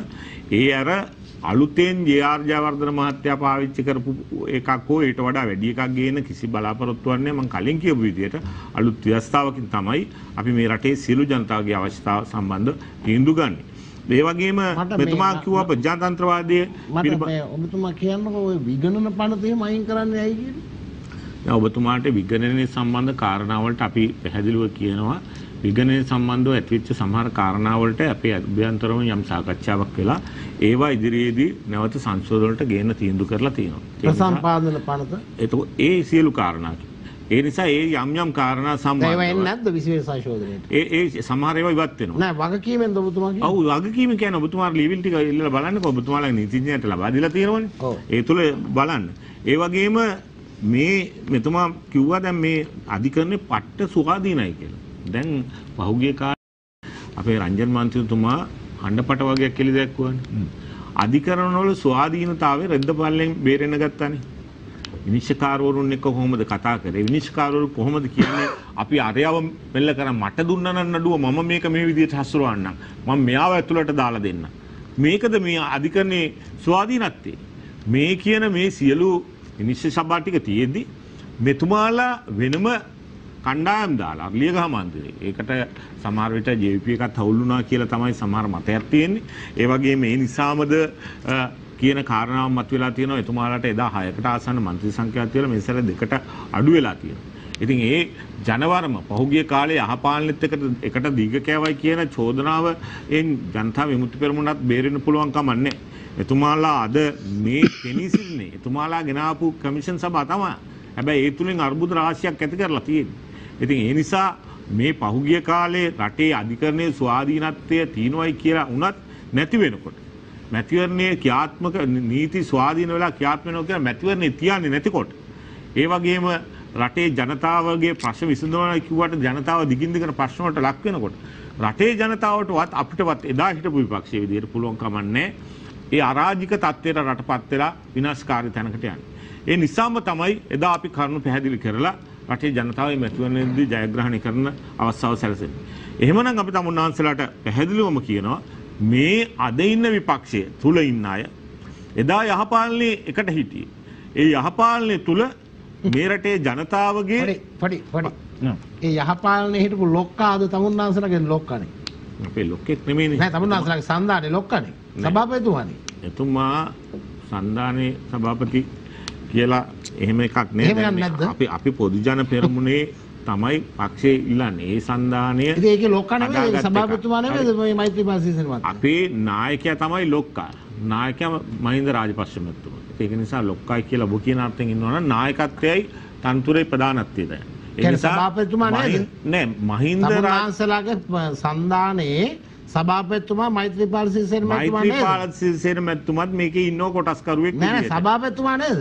මෛත්‍රීපාල ජනාධිපතිතුමා කොටස්කරුවෙක් විදියට ඉන්නවා. නෑ මං අහන්නේ සභාපතිතුමා නේද? ඔයගොල්ලෝ මේ කුහක වෙන්නේ නැතුව ලැජ්ජාවට කියන්නකෝ. නෑ මම සභාපතිතුමා නේද? තමුන්නාන්සේට අවශ්‍ය උත්තරේ මන් දෙන්න ලෑස්ති නෑ කිව්වනේ. එතුමා මේක ඇතුළට ඇවිල්ලා අද ආණ්ඩුවත් එක්ක වැඩ කරනවා. ඉතින් එතුමාට වැරදි හදාගන්න අවස්ථාවක් තිබිලා තියෙනවා. එතුමා හිටපු ආණ්ඩුව ඇතුලේ රටේ ජනතාවගේ අපේක්ෂාවන් ඉෂ්ට කරන්න බැරි වුණා කියන කාරණාව සහ රට විශාල අර්බුදයකට ලක් වුණ බව එතුමා පිළිගන්නවා. එතුමාම කිව්වා මේ 19 හැදුවේ මොකಾದ කියලා ප්‍රශ්නයක් එතුමාම ඇහුවා මට මතකයි ඒක දවසක් රැස්වීමකදී. ඒ වගේ තමුන්නාන්සලාට දැන් සභාපතිද අරකද මේකද කියන්නේ තමුන්නාන්සලා කරෝඩින් තියාගෙන ඉඳලා තමුන්නාන්සලා මේ රටේ සියලු ජනතාවගේ විපත් වලට මුහුණ දෙනකොට එකට ඉඳලා තමුන්නාන්සලාත් එක්ක දීග කන්න හිටියා නම් තමුන්නාන්සලාත් එක්ක සියලු දේට සහාය දෙනවා නම් එතුමා තමුන්නාන්සලා මේ සාරාන්ගේ පහරන් ලක්වා යන ගමනේදී රටේ තස්වාදයේ තවත් වර්ධනය වෙන ගමනේදීත් එතුමාලා සහයෝගය දෙනවා නම් තමුන්නාන්සලාගේ ආණ්ඩුවට ඉස්සරහට යන්න සම්පූර්ණයෙන්ම අවස්ථාව සැලසුවා නම් ත්‍රස්තවාදයේ කරා එතුමා යන ගමනේදී අපි එතුමා නෙමෙයි තමුන්නාන්සලාගේ ආණ්ඩුව ඇතුලේ යන ගමනේදී එතුමා සද්ද නැතුව හිටියා නම් සමහර විට එතුමාත් එක්ක තමුන්නාන්සලාගේ ඌට වඩා හිතවත්කම් තියෙන්නේ නැති. හැබැයි දැන් තමුන්නාන්සලාට නරකයි. අපිට එදාවත් අදවත් එතුමා මගේ දැන් නායකයෙක් නෙමෙයි. නෑ සභාපතිතුමා නේද කියලා කියන්නකෝ. මේ සන්දානයේ කොටස්කරුවෙක් පමණයි. අපේ නායකයා අපි දන්නේ සභාපතිතුමා කියලා. සභාපතිතුමාද නැත්නම් ඒකේ පන්තියේ ළමයෙක් වගේ මෝඩ ප්‍රශ්න අහන්න එපා මන්ත්‍රීතුමා. ඔබතුමා අහන එකට මම උත්තරේ දෙන්නේ නැත්නම් කටවහගෙන ඉන්න තේරුම් ගන්න. අපි අහන සරල ප්‍රශ්නයක් මෛත්‍රීපාල සිරිසේන මැතිතුමා ඒකට උත්තරේ ඉල්ලනවානේ. ඔයා ඉල්ලන උත්තරේ දෙන්නේ නැහැ. ඒ උත්තරේ දෙන්න මේ වගේ අය විවාද වලට ගෙන්නන්න. ඔයාගේ මෙතන පළවෙනි වතාවට යන්න තියෙන්නේ. මම පළවෙනි වතාවට ඔයාගේ ප්‍රශ්නෙට මම මගේ නායකයා එතුමා ඇහුවේ ලොක්කා ඒට එතුමන් පිළිතුරු නොදී ඉන්නවා. මගේ මට අදාළ කාරණාව මම උත්තර දෙන්නේ. ඉතින් ඒ නිසා පැහැදිලිවම මේ රටේ ජනතාව දන්නවා ඒ යහපාලන දීගේ කවුරු එදා හිටියා. දැන් ඕනනම් කෙනෙකුට කියන්න පුළුවන් අඟුලිමාල මිනිසු 10ක් මරන්න ගිහිල්ලා අවසාන ඉලක්කෙ තියෙද්දි එතුමාටත් ආයි පස්සේ වෙන්න පුළුවන්. ඉතින් මෛත්‍රීපාල සිරිසේන මහත්තයා ওই පැත්තේ ඉඳලා ඕන තරම් බලන්න කියලා මේ පැත්තේ ඉන්න පුළුවන් ද බැරිද කියන කාරණාව ජනතාව තීන්දුව කරා. අනික මේ සැරේ ඡන්දෙන් එතුමා පළවෙනි වෙලා ඉස්සරහට එනවා. ඒක නිසා ඔබතුමාට හරි මට හරි එතුමාව ප්‍රතික්ෂේප කරන්න පුළුවන් කමක් නැහැ. හැබැයි එතුමා ඒ ආණ්ඩුවේ නායකත්වයේ අපි එදත් ප්‍රතික්ෂේප කරනවා අදත් ප්‍රතික්ෂේප කරනවා. අපේ නායකත්වයකටත් එතුමාත් මම පැහැදිලිවම ප්‍රකාශ කරනවා. ඒ නිසා ඔබතුමාට පුළුවන් උතුරන ප්‍රශ්න මෛත්‍රීපාල සිරිසේන මෙතුමාලගේ සන්ධානයේ සභාපතිතුමා ඉතින් කනගාටු වෙනවා දැන් ওই වචනේ කියන්නේ මට අවශ්‍ය වෙන උත්තරේ එතුමා දෙන්න ඇල්ලු. ඉතින් කමක් නැහැ. මෙතුමාලගේ සන්ධානයේ සභාපතිතුමා. හැබැයි ඔබතුමාට අවශ්‍ය දේ කියා ගත්තා. ඔව්. එතකොට මට අවශ්‍යයි දැනගන්න දැන් මේ 20 වෙනි සංශෝධනයේ හරහා මම අර කලිනුත් කිව්වා අපේ රටේ ජනතාව පැහැදිලිව තේරුම් ගන්න ඕන දැන් මේකේ ප්‍රසම්පාදන පනත අහෝසි වෙනවා. විගණන පනත අහෝසි වෙනවා. මේ වගේ සිද්ධ වෙන්නේ මොකද්ද? හොරකමට මංකොල්ලයට අවශ්‍ය වෙන මම්පෙත් විවර වෙනවා. එතකොට මේ රටේ ජනතාවගේ මහ ජනතාවගේ මුදල් හිතු පමණින් ගසා කෑමේ අවස්ථාවක් දැන් විවෘත වෙනවා. මේකට බුදුදහම දැන් මේ බුදුදහම රජ කරනවා බෞද්ධ රාජ්‍යයක් හදනවා කියලා ආපු පාලක කණ්ඩායමන්නේ මේ කරන්න හදන්නේ. ඔන්න බුද්ධ ධර්මයේ තියෙන පංචිල් පද පහෙන් එකක් අදින්නා දානා වේරමණී සික්ඛාපදං සමාදියාමි පංචශීලයේ එකක් කඩනවා. ඊගාවට තොරතුරු දැනගැනීමේ පනත මේ 20 වෙනි සංශෝධනයේ හරහා අහෝසි වෙනවා. ඔන්න බුදුදහමේ තියෙන මුසාවාදා වේරමණී සික්ඛාපදං සමාදියාමි කියන දෙවෙනි සිල් පදයකුත් ආයාපෝ කඩනවා. ඒතකොට මම අහන්නේ දැන් මේ මහා සංඝරත්නය කිව්වලු මේ 19 වෙනි සංශෝධනය හොඳ නැහැ. හැබැයි 19 වෙනි සංශෝධනය කියනලා මේවා කරන්න ඕන කියලා කිව්වේ ඒකේ පුරෝගාමියා වුණේ අපේ මාදුළුවාවේ සෝමිත ස්වාමීන් වහන්සේ. හැබැයි මේගොල්ලන්ට කිව්වලු මේ 19 වෙනි සංශෝධනය හොඳ නැහැ. ඒ හින්දා වහාම මෙන්න මේ ආකාරයෙන් සිල්පද කඩලා රජයේ දේවල් ගසා ගන්න පුළුවන්. ඕන විදියට ටෙන්ඩර් ප්‍රදානය කරන්න පුළුවන්. රටේ ජනතාවට තොරතුරු වසන් කරන්න පුළුවන්. මෙන්න මේ වගේ 20 වෙනි සංශෝධනයක් ගේන්න කියලා මේගොල්ලෝ කියනවා මහා සංඝරත්නය කිව්වලු. ඔන්න මහා සංඝරත්නය ඔය ඇන්දිලා අන්දලා ජනතාව ඇන්දිනේ අපරාධ කාලේ ගන්න වෙන එකක් කියා ගන්න බලන්න. ඒකක් තියෙනවා. මේක ඇතුළේ. දැන් මේ පාස්කෝඩ් දාපහාරය තවදුරටත් අපේ ඇගේ ගහනවා. අද රටේ ජනතාව මම එක ප්‍රශ්නයක් අහන්න මම ඉස්සෙල්ලා කියපු අහන්න අධිකරණයේ ස්වාධීනත්වයේ රෙද්දපල්ලෙන් බේරුන්නේ නැද්ද අර විනිශ්චයකාරවරුන්ට කතා කරලා කරපු ක්‍රියාමාර්ගයක අධිකරණයේ ස්වාධීනත්වයේ රංජන් රාමනායක මහත්තයා කියලා කියන්නේ තනි පුද්ගලෙක්. එතුමා මේ රටේ දැන් ඔබතුමාලගේ පක්ෂයේ කෙනෙක් නෙමෙයිද? අපේ පක්ෂයේ කෙනෙක් තමයි. තමුන්නාන්සලයක්වත් මර්වින් සිල්වලා ආණ්ඩු කරපු කාලයක් තිබුණේ. එතකොට ඉතින් ඒ වගේ ප්‍රශ්න ආ මර්වින් සිල්වාගේ රංජන් සමහර අපි කවුරුනෝ මේ ස්ථානයේ නැති අයගේ නම් පාවිච්චි කිරීමෙන් වලකිමු. කමන්නේ.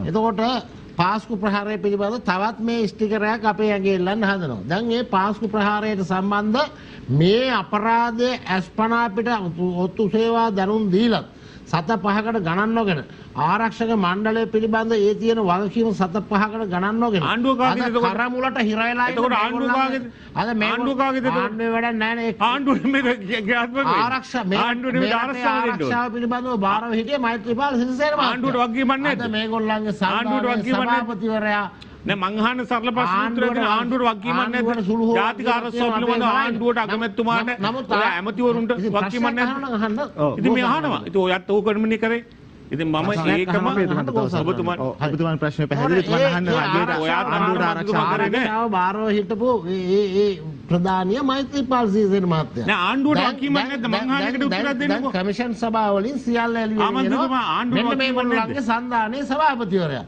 සංධානයේ සභාපති කියලා උඩ පැන්න දැන් දිගටම මම අහන්නේ ආණ්ඩුවට වගකීමක් නැද්ද මේකේ නෑ මේකට උත්තරයක් දෙන්න ප්‍රශ්නයක් තියෙනවානේ ආණ්ඩුවට වගකීමක් නැද්ද අගමැතිතුමාට ඇමති මණ්ඩලයට වගකීමක් නැද්ද ඕගොල්ලන්ගේ අනිවාර්යයෙන් අපිට වගකීමක් තියෙනවා අපි කනගාටු වෙනවා මෛත්‍රීපාල සිරිසේන වගේ කෙනෙක් එක්ක ආණ්ඩුවකට යාම පිළිබඳව අපි කනගාටු වෙනවා අපි කියන ඇත්තටම පසුතැවෙනවා ඒ වගේ නායකයෙක් අපේ මේ ආරක්ෂක ඇමතිවරයා හැටියට අපි සියල්ලන්ගේම මූණේ දැලිගෑම පිළිබඳව අපි කනගාටු වෙනවා. තමුන්නාන්සෙත් ඔය නම කියන්නේ නැතුව ඉන්නවා. තමුන්නාන්සලාගෙත් මූණේ දැලිගෑවෙන හින්දානේ.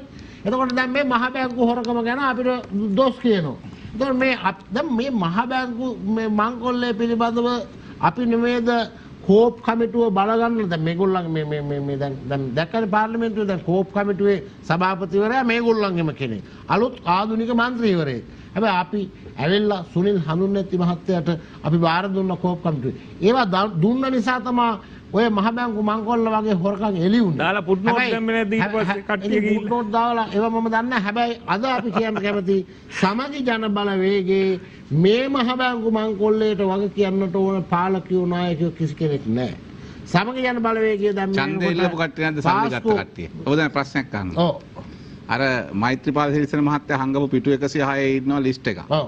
ඒ ලිස්ට් එකේ ඉන්න සල්ලි ගත්ත අය නැහැ කියලා කියනවාද? නෑ අපි දන්නේ නැහැ. දැන් මේනකොට තේරීපත් වෙලා ඉන්න අපේ අලුත් සමගි ජන බලවේගයේ පාර්ලිමේන්තු මන්ත්‍රී කණ්ඩායම තුළ චෝදනාවලත් කිසියෙක් නැත.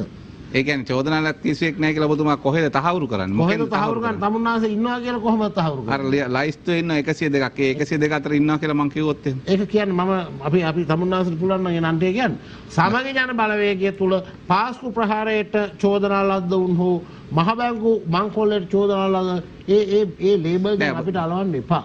අපි සමගි ජන බලවේගය පැහැදිලි කණ්ඩායමක් හැටියට මේ ගමන තුල මෙතන පොඩි ප්‍රශ්නයක් අහන්න.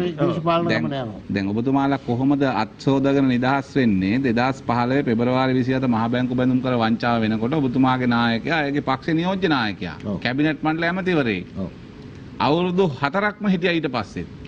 බැඳුම් කර වංචාව නවත්තන්න ගත්ත කිසිදු ක්‍රියාමාර්ගයක් නැහැ. ඒ දූෂිතයන්ට දඬුවම් දෙන්න ගත්ත ක්‍රියාමාර්ගයක් නැහැ. අද කොහොමද ඔබතුමාලා අත හොදගන්නේ?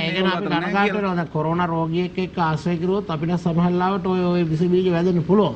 අපි කනගාටු වෙනවා. ඉතින් මම ඒකන කිව්වේ අර මෛත්‍රීපාල සිරිසේන මහත්තයා එක්ක ආණ්ඩු කරන්න ගිහිල්ලා අපිත් අපේ මූණේ දලිගා ගත්තා කියන්නේ. දැන් කනගාටු වුණාට බැංකු කඩපේක සුද්ධ වෙන්නේ නැහැ නේ මන්ත්‍රීතුමා. ඒක තමයි. අපි කනගාටු වෙනවා. මේ අර බල්ලොත් එක්ක නිදා ගන්නකොට මැක්කොත් එක්ක නැගිටින්න වෙන එක ගැන අපි කනගාටු වෙනවා. සමගි ජන බලවේගයේ පක්ෂයක් හැටියට නිර්දෝෂී නිර්මල පක්ෂයක් හැටියට අත්වශයෙන්ම අපි කනගාටු වෙනවා. අපි ඒ අය සමග ගනුදෙනු කිරීම පිළිබඳව. එතකොට මම අහන්නේ දැන් පාස්කු ප්‍රහාරයට වග කියන්න ඕනේ 19 වෙනි සංශෝධනය නෙවෙයිනේ. මෛත්‍රීපාල සිරිසේන ජනාධිපතිවරයා ආරක්ෂක ඇමතිවරයා හැටියට ඔහුගේ තිබිච්ච නොසලකිලිමත් භාවය තමයි පාස්කු ප්‍රහාරයට බලපෑවේ. එතකොට දැන් බලන්නකෝ දැන්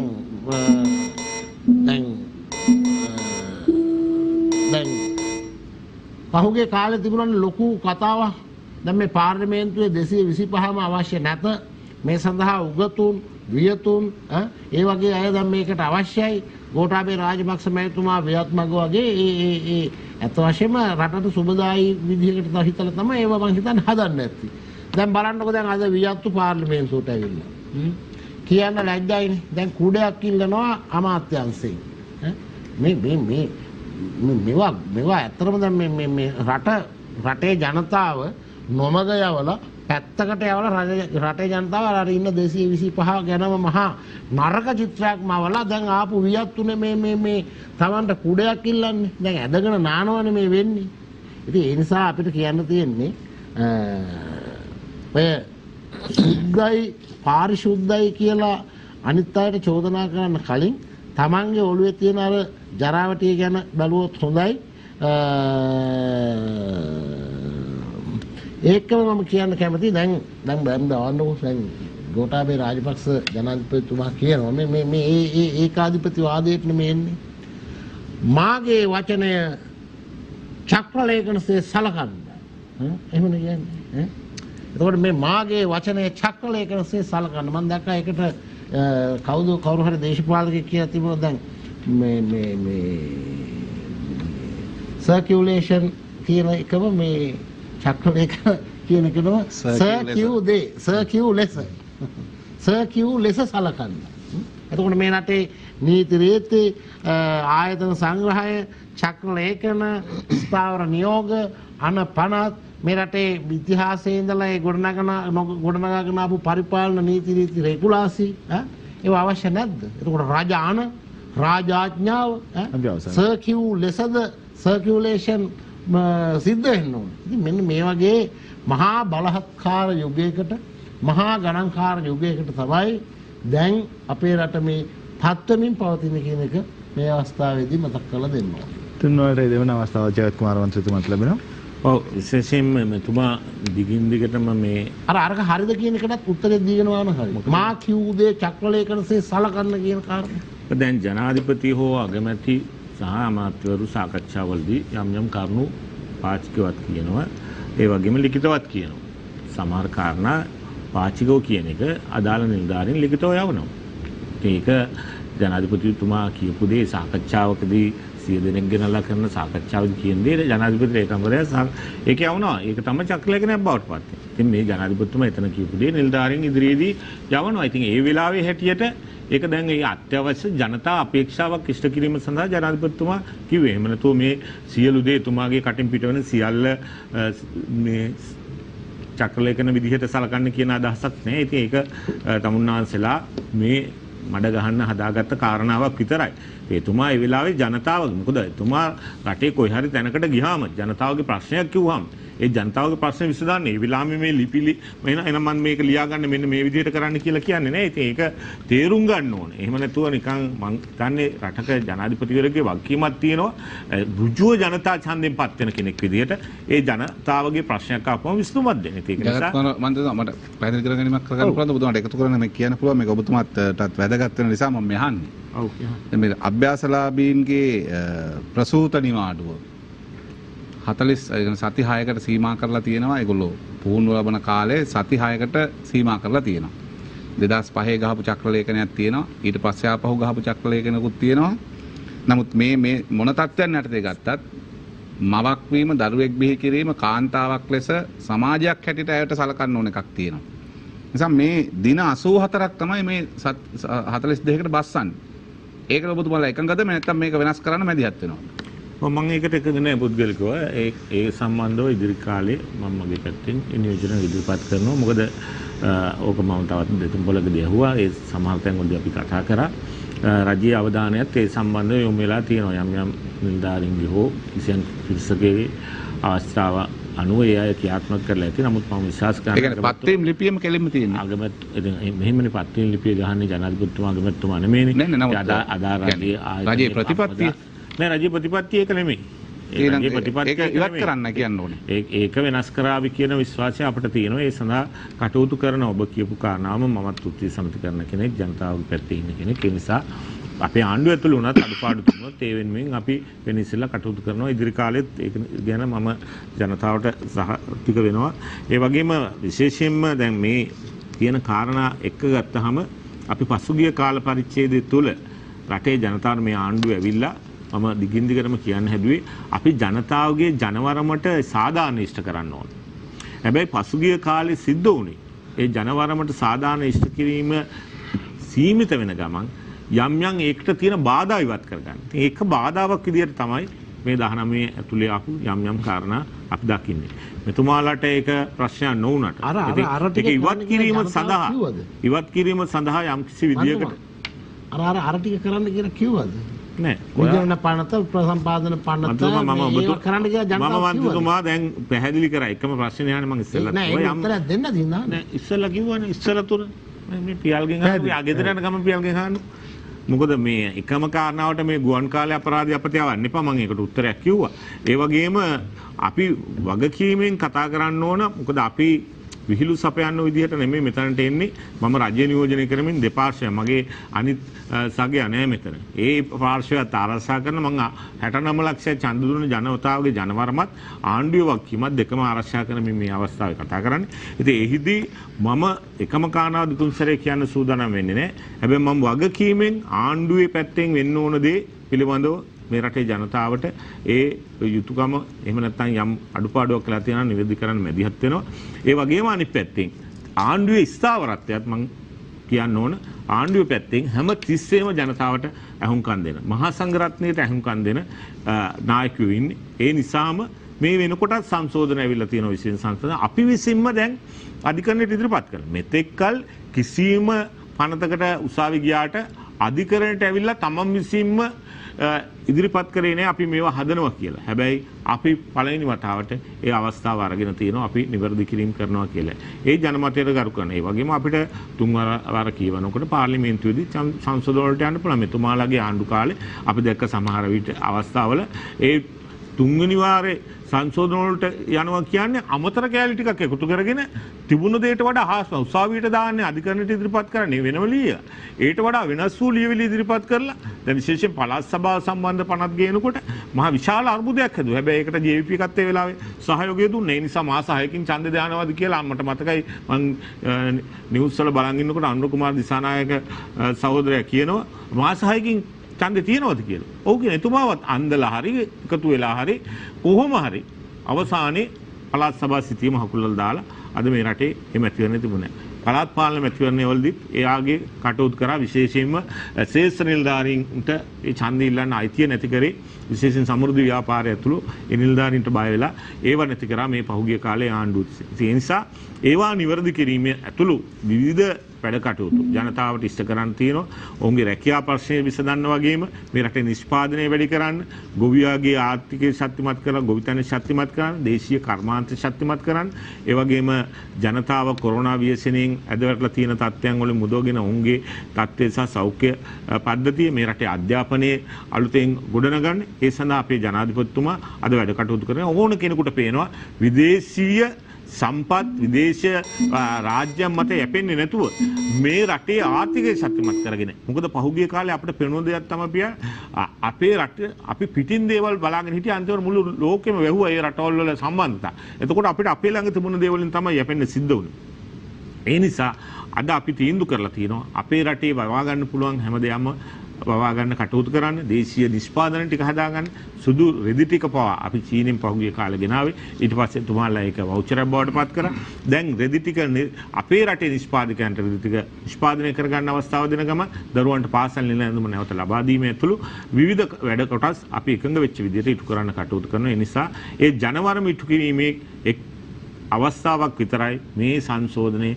මේකෙන් අපි කිසි විටකත් විධායක බලයක් වැඩියෙන් ලබාගෙන ඒකාධිපති තත්ත්වයට යන්න සූදානම නැහැ කියන කාරණාව වගකීමෙන් කියනවා. සත්‍ය ඔබතුමන්ට වසන්ත සමරසිංහ මහත්මයා දැන් මතක් මේ අපි කතා කරමින් ආපු විසුණු නිවර්සල් සංශෝධනෙන් පොඩ්ඩක් එහාට යමු. දැන් ජගත් කුමාර මන්ත්‍රීතුමන් මත කරපු කාරණාවත් එක්ක අපි විශේෂයෙන්ම උත්සාහ කරමින් ඉන්නවා පේනවා රජය දේශීය ආර්ථිකයක් ගොඩනගා ගැනීම සඳහා. ජනතා විමුක්ති පෙරමුණත් හැමදාම කතා කරේ ජාතික ආර්ථිකයක් පිළිබඳව, අපේ සම්පත් එක්ක නිෂ්පාදන ආර්ථිකයක් ගොඩනැගීම පිළිබඳව.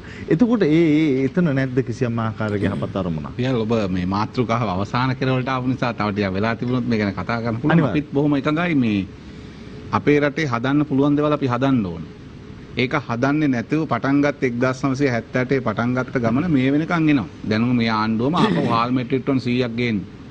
මෙට්‍රික් ටන් 100ක් ගේන්න අනුමැතිය දෙනවා. ඩොලර් මිලියන 400ක විතර හාල් මේ. ඒතර මේ තත්ත්වයේ යටතේ මම කිව්වේ දැන් මෙතුමත් කියන්නේ දැන් කහ අපි හිතමු. ඒතර කහ ගේන එක නවත්තන්න කලින් කහ හදලා කහ පාවිච්චි කරන්න යන කාලේ බලන්න ඕන. මාස 8ක් යනවා. ඒතර මාස 8ක් යනකොට තමයි කහ අපි අද හැදුවොත් මාස 8කින් තමයි ගලවලා වේලලා කුඩු කරගන්න වෙන්නේ. ඒක හැබැයි මිනිස්සුන්ට කහ නැති වුණාම කහ ගේන එක නවත්තනවා. දැන් නිකන් අර කුඩු අල්ලනවා වගේ කහත් අල්ලනවා. ප්‍රශ්නේ මොකද්ද? කියන්නේ සැලසුම් සහගතව ඒක කරන්න ඕන. එහෙම නැතුව යන්න බෑ. අනිත් එක තමයි අපි ආර්ථිකයේ අත්‍යවශ්‍ය පැති තියෙනවා.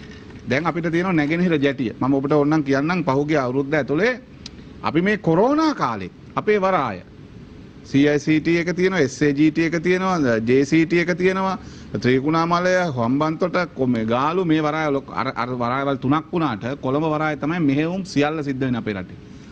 108කට අඩුවෙන් තමයි පොදු එක තියෙන්නේ අපේ බලපෑම මේ කොරෝනා කාලේ. එහෙනම් අපි හොඳට වැඩ කරනවා. ඒතන තියෙනවා නැගෙනහිර ජැටිය හදලා අවුරුදු 5යි. මේගොල්ලෝ විකුණන්න ගිවිසුම ගැව්වා. දැන් මේ ජනාධිපතිතුමා පත්‍රලා දැන් අවුරුද්දයි මේ නොවැම්බර් මාසෙට. තවම දැන් වරාය සේවකයෝ උපවාස කරා. මේක පටන් ගමු කියලා. දැන් මේ ජැටියෙන් මාසෙකට එන සල්ලි මෙතුමාලා සමහර හදපු අමාත්‍යාංශ වලින් අවුරුද්දකටවත් හොයන්න බෑ. අවුරුද්දකටවත් හොයන්න බෑ. ඒ කියන්නේ අපේ රටේ දේවල් මේ. ඒක අපේ රටේ කර්මාන්ත, අපේ රටේ සේවා ශේෂ්ත්‍රය, අපේ රටේ කෘෂි කර්මාන්ත. ඒ දේශීය කෘෂි කර්මාන්තයක් හදන්න ඕනේ. දේශීය කර්මාන්තයක් හැදෙන්න ඕනේ. දේශීය සේවා ශේෂ්ත්‍රයක් හැදෙන්න ඕනේ.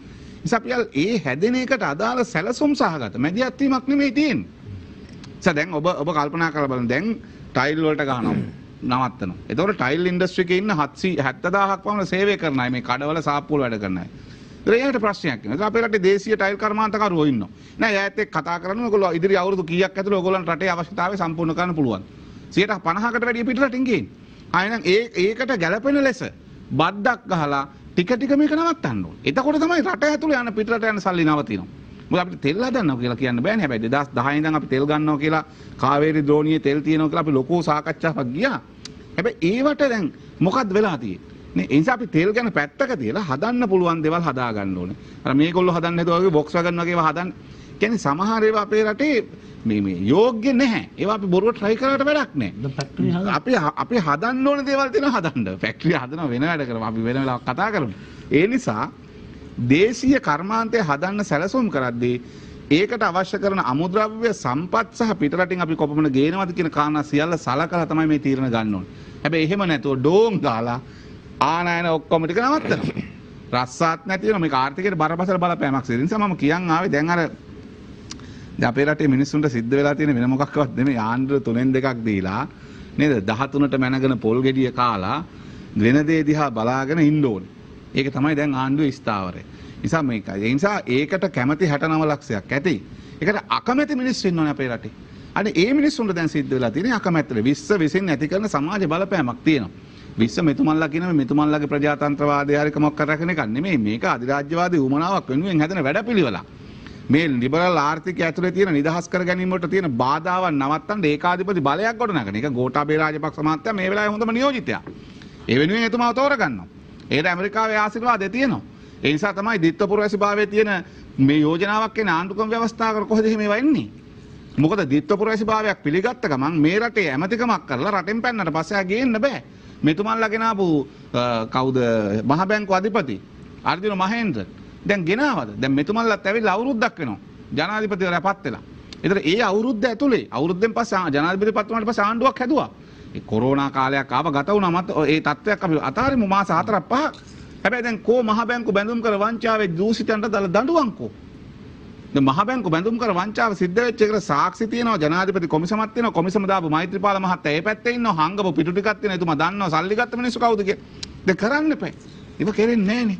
ඒ නිසා දැන් මේ අපේ රටේ ජනතාවට මේ සිද්ධ වෙලා තියෙන ආණ්ඩුවට කැමති දේ කරන් යනකොට ඒකට අකමැති දේවල් වෙනුවෙන් ජනතාවට මැදිහත් වෙන්න වෙලා තියෙනවා. දැන් රාජ්‍ය සේවකයන්ට ඇවිල්ලා තියෙන බරපතල ප්‍රශ්න මේ අභ්‍යාසලාභී උපාධිධාරී අභ්‍යාසලාභී මේගොල්ලෝ සමහර අය බැඳලා දරුවෝ හම්බෙන්නේ නැහැ. දැන් ජගත් මන්ත්‍රීතුමා කිව්වා ඒක එතුමත් එකඟ නැහැ කියලා හොඳයි. නමුත් අපි කියන්නේ මේ එතුමාගේ එකඟ නැතිකම විතරක් නෙමෙයි. දැන් මේ අය ප්‍රශ්න මුණ දීලා තියෙනවා. අද ලෝක සෞඛ්‍ය සංවිධානයට පැමිණිල්ලක් දාන රජයේ උපාධිධාරී රැකියාලාභීන්ගේ සංගමේ. ඒ දාන්නේ වෙන මොකටවත් නෙමෙයි. මේ බබෙක් හම්බුනාට පස්සේ ඒ අම්මට දරුවත් එක්ක ඉන්න කිරි ටික දෙන්න දරුවා හදා ගන්න ඕන කාලයක් තියෙනවා. සතියක් නැහැ. අපි පිළිගන්නවා දින 84ක් තියෙනවා පඩි සහිත. දින 84 කියන්නේ නිවාඩු දින අතහැරලා. ඊට පස්සේ තියෙන half payment එක. ඒකට නිවාඩු දින සලකලා ගන්න. දින 84. නෝපේ තව දින 84ක් ගන්න පුළුවන් රාජ්‍ය සේවී. ඒ ඇයි? අම්මෙක් වීම වෙනුවෙන් ඇයට හිමි විය යුතු සමාජ වටිනාකම වරප්‍රසාද රටක් හැටියට අපි දෙන්න ඕනේ. හැබැයි ඒක නවත්තනම මේ අභ්‍යාසලාභී ඒ මේ රටේ මිනිස්සු නෙමෙයි. නිසා රජයක් හැටියට ප්‍රතිපත්තියක් තියෙන්න ඕනේ. එහෙමනම් ඒ ප්‍රතිපත්තිය අනුව රාජ්‍ය සේවකයන්ට චක්‍රලේඛනට යන්න කියන්න තිබුණා. දැන් අභ්‍යාසලාභීන්ට වෙනස් එකක් එන්නේ ඇයි? ඒ හම්බ වෙන්නේ 22000ක පඩියක්. ඒකෙන් මේ සතිහයට වැඩිනොත් පඩිය කපනවා. කපලා ඒක විතර නෙමෙයි ට්‍රේනින් එකේ කාලෙත් වැඩි වෙනවා. ඉතින් මේවා මේ මෙතන සිට ගත්තට පස්සේ තියෙන්නේ මම කියන් ආවේ ඒකයි මේ ක්‍රියාවලිය ඇතුලේ මේක වෙනස් විය යුතුයි. ඒ විතරක් නෙමෙයි මේ දේශීය කර්මාන්ත ගොඩනැගීම සඳහා කියලා ඉලක්ක කරගෙන ආනයන වෙළඳපොළ සියල්ල වහලා දාලා හරියන්නේ නැහැ. ඒවා ඉලක්ක සහගතව දැන් වගා කිරීම කරනවා අපේ රටේ. කෘෂි කර්මාන්ත දේවල් තියෙනවා අපේ රටේ. අල ලේනවා, ලුණු ගේනවා, බීජ ගේනවා, එක එක જાති ගේනවා. නිසා අල ලුණු ටික ගේනකොට අපි බලන්න ඕනේ අපේ රටේ අල අවශ්‍යතාවයෙන් කොච්චරක් අපි අල ගේනවද? එහෙනම් අපේ රටේ අල වවන මඩ වැලි මඩ ගොවියන්ට කියන්න ඕනේ, බදුල්ලේ ගොවියන්ට කියන්න ඕනේ, නුවරඑළිය ගොවියන්ට කියන්න ඕනේ. තව අක්‍ර මෙච්චරක අල වවන්න.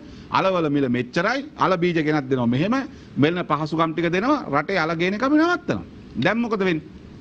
අනුරාධපුරයේ ගොවියෝ බඩේරඟු ටික ගලවන කාලේ වෙනකොට ඔන්න කියනවා බඩේරඟු ටික නවත්තන අහවල් දවස් වෙනකොට බඩේරඟු ටික එනවා කියලා. එනකොට කොළඹ ඔක්කොම ගබඩා ටික පිරෙනවා. ඊට පස්සේ බඩේරඟු මිල බහිනවා. ඇයි? වෙලෙන්ද බඩේරඟු ටික ගෙනල්ලා. හැබැයි අපේ රටේ බඩේරඟු වවන්න ඕන අක්කර ප්‍රමාණය කියලා රටේ අවශ්‍යතාවයට වවන්න ඕන බඩේරඟු ප්‍රමාණය කියලා. අන්න එහෙම කියන්නේ නැතුව එකපාරම ආනයන වෙළඳපොළ ඔක්කොම නැවැත්තුවට පස්සේ රටක දේශීය කර්මාන්ත ගොඩ නැගෙන්නේ නැහැ. අරබුදේ ඩබල් වෙනවා. ඇයි?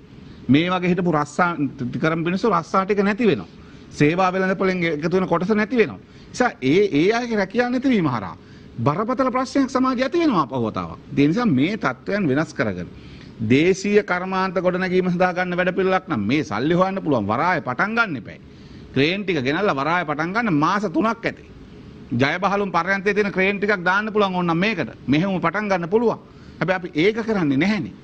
ඒ නිසා අර ත්‍රිකුණාමලේ තියෙන තෙල් ටැංකර් 100ක් අපි තවමත් බලහත්කාරයෙන් ඉන්දියාව තියන් ඉන්නේ. අර පහුගිය කාලේ තෙල් ඩොලර් 17ට ගියා බැරල් එක. ගබඩා කරා නම් මේ ආසියානු කලාපේ තෙල් ගබඩා කරන්න තිබිච්ච හොඳ මධ්‍යස්ථානයක් තිබුණා.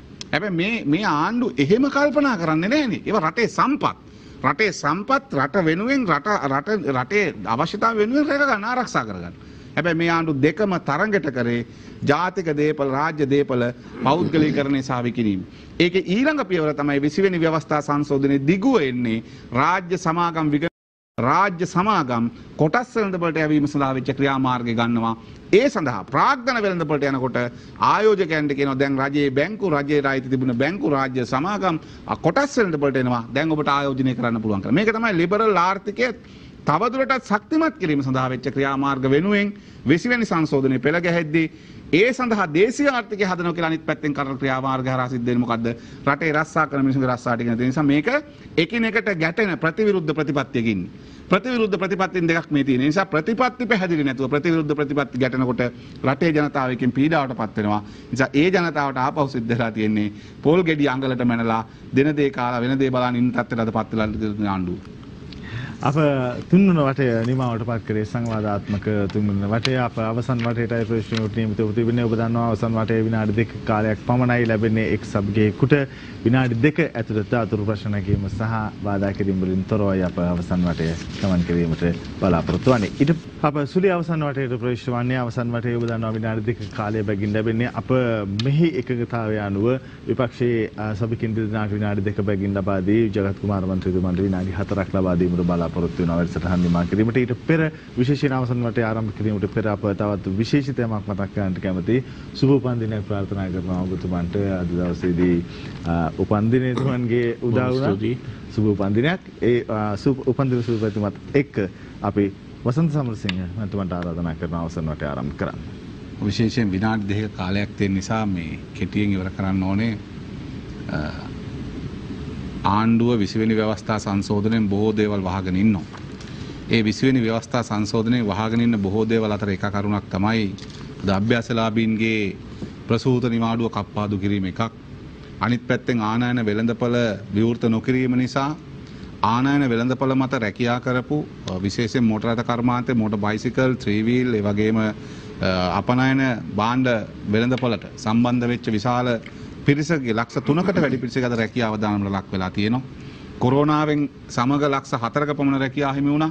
නිසා මේ රැකියාව හිමි වෙන ජනතාවට සාධාරණයක් ඉෂ්ට කරන්න මැදිහත් වීම සඳහා ආණ්ඩුව වහාම අවධානය යොමු කළ යුතුයි.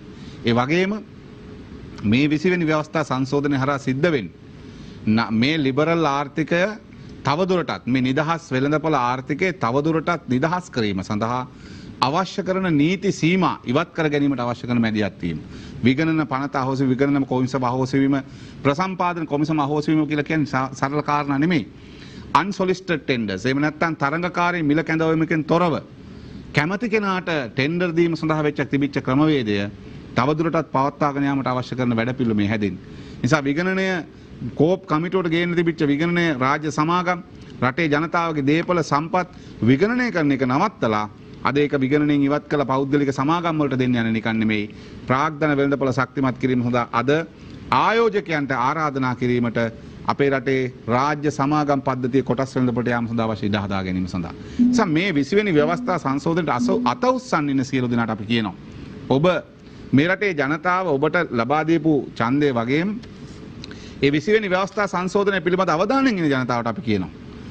මේ 20ට අත උස්සන හැමෝටම මේකට වග කියන්න සිද්ධ වෙනවා. ඒ විතරක් නෙමෙයි මේ 20 වෙනි ව්‍යවස්ථා සංශෝධනයෙන් රටට ගේන්න හදන ඒ ඒකාධිපති ගමන ඒ අධිරාජ්‍යවාදී වුමනා වනු ඇමරිකානු න්‍යායපත්‍රයකට හැදෙන වැඩපිළිවෙලක් එක්ක හැදෙන ඒ නව ලිබරල් ආර්ථිකය තවදුරටත් ශක්තිමත් කිරීම සඳහා මේ ලිබරල් ආර්ථිකයේ නිදහස් වෙළඳපොළ තවදුරටත් ශක්තිමත් කිරීම සඳහා රටේ නීති පද්ධතිය අද තන කෙනෙකුගේ කැමැත්ත මත වෙනස් කිරීමට ගෙන යන ගමනට එරෙහිව අද ඔබට ඔබේ තීරණය ගන්න අද ඔබේ හඬ අවදි කරන්න ඒ වෙනුවෙන් කතා බහ කරන්න කාලය ලැබිලා තියෙන ඒ සඳහා මැදිහත් වෙන කෙනා ආරාධනය කරමින් මේ 20 වෙනි ව්‍යවස්ථා සංශෝධනයේ රටට මර උගුලක් බවට පත් වෙන එක නවත්තන්න බෑ.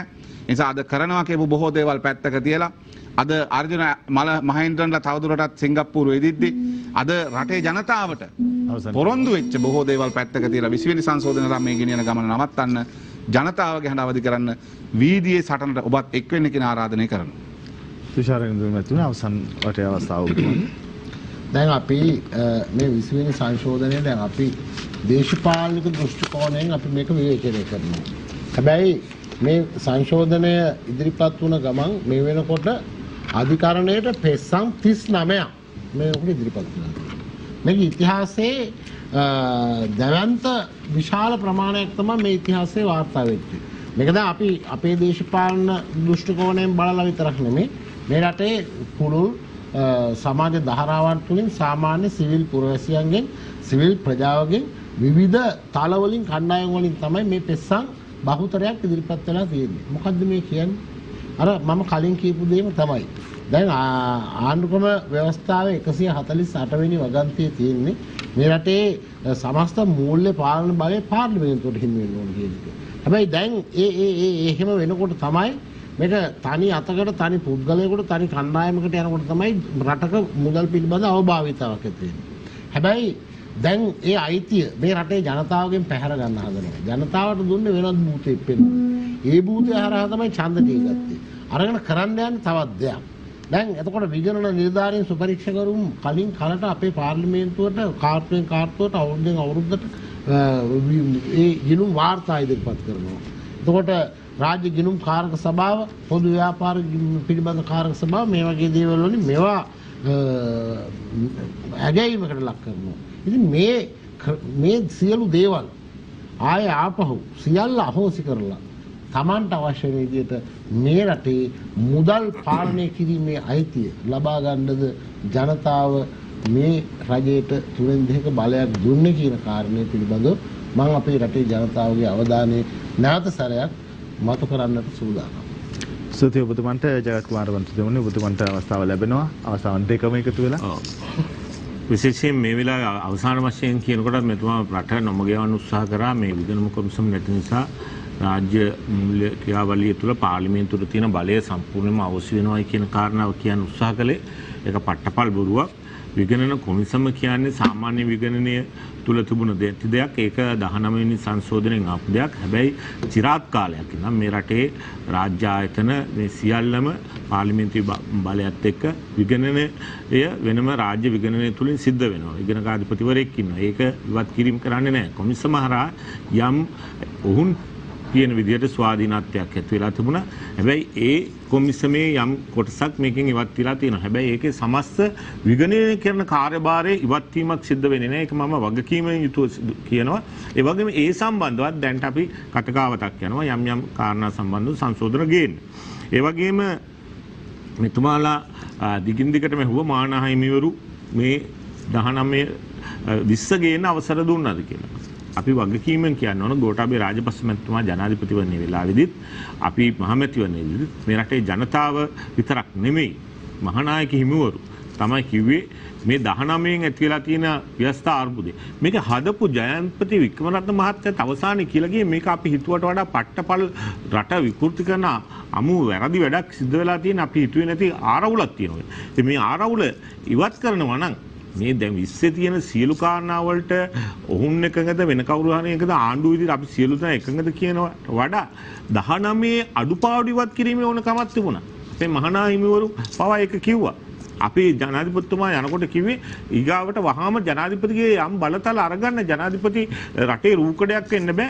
අර රනිල් වික්‍රමසිංහ මහත්තයා බලය සම්පූර්ණයෙන් අරගෙන අගමැතිවරයා මෙතුමාලගේ ආණ්ඩුව අරගෙන ජනාධිපතිවරයා තනි කරන ගතිය ඔහුට රටේ පාලනයට සම්බන්ධ වෙන්න තියෙන අයිතිය නැති ඇමතිවරු පත් කරන්න තියෙන අයිතිය ඒ වගේම පාර්ලිමේන්තුවේ සමහර අය පහුගිය කාලේ මේ ජනතා විමුක්ති පෙරමුණේ මන්ත්‍රීතුමා කිව්වා වගේ යම් කාලවල ආපු ආණ්ඩු රට බෙදීමේ දිශාවට පවා සහයෝගය දෙන විදිහට කටයුතු කරා. එවැනි අවස්ථාවක පාර්ලිමේන්තුව විසිරවන්න ජනතාවගේ ස්වාධීනව අපු ජනාධිපතිවරයෙක් තියෙන අයිතිය තමයි අවුරුද්දක දක්වා එන කාලය එන්නේ. එතකොට ඒවා කලින් ආණ්ඩුක්‍රම ව්‍යවස්ථාවේ තියෙන ඒවා 19න් අවෝසි කරා.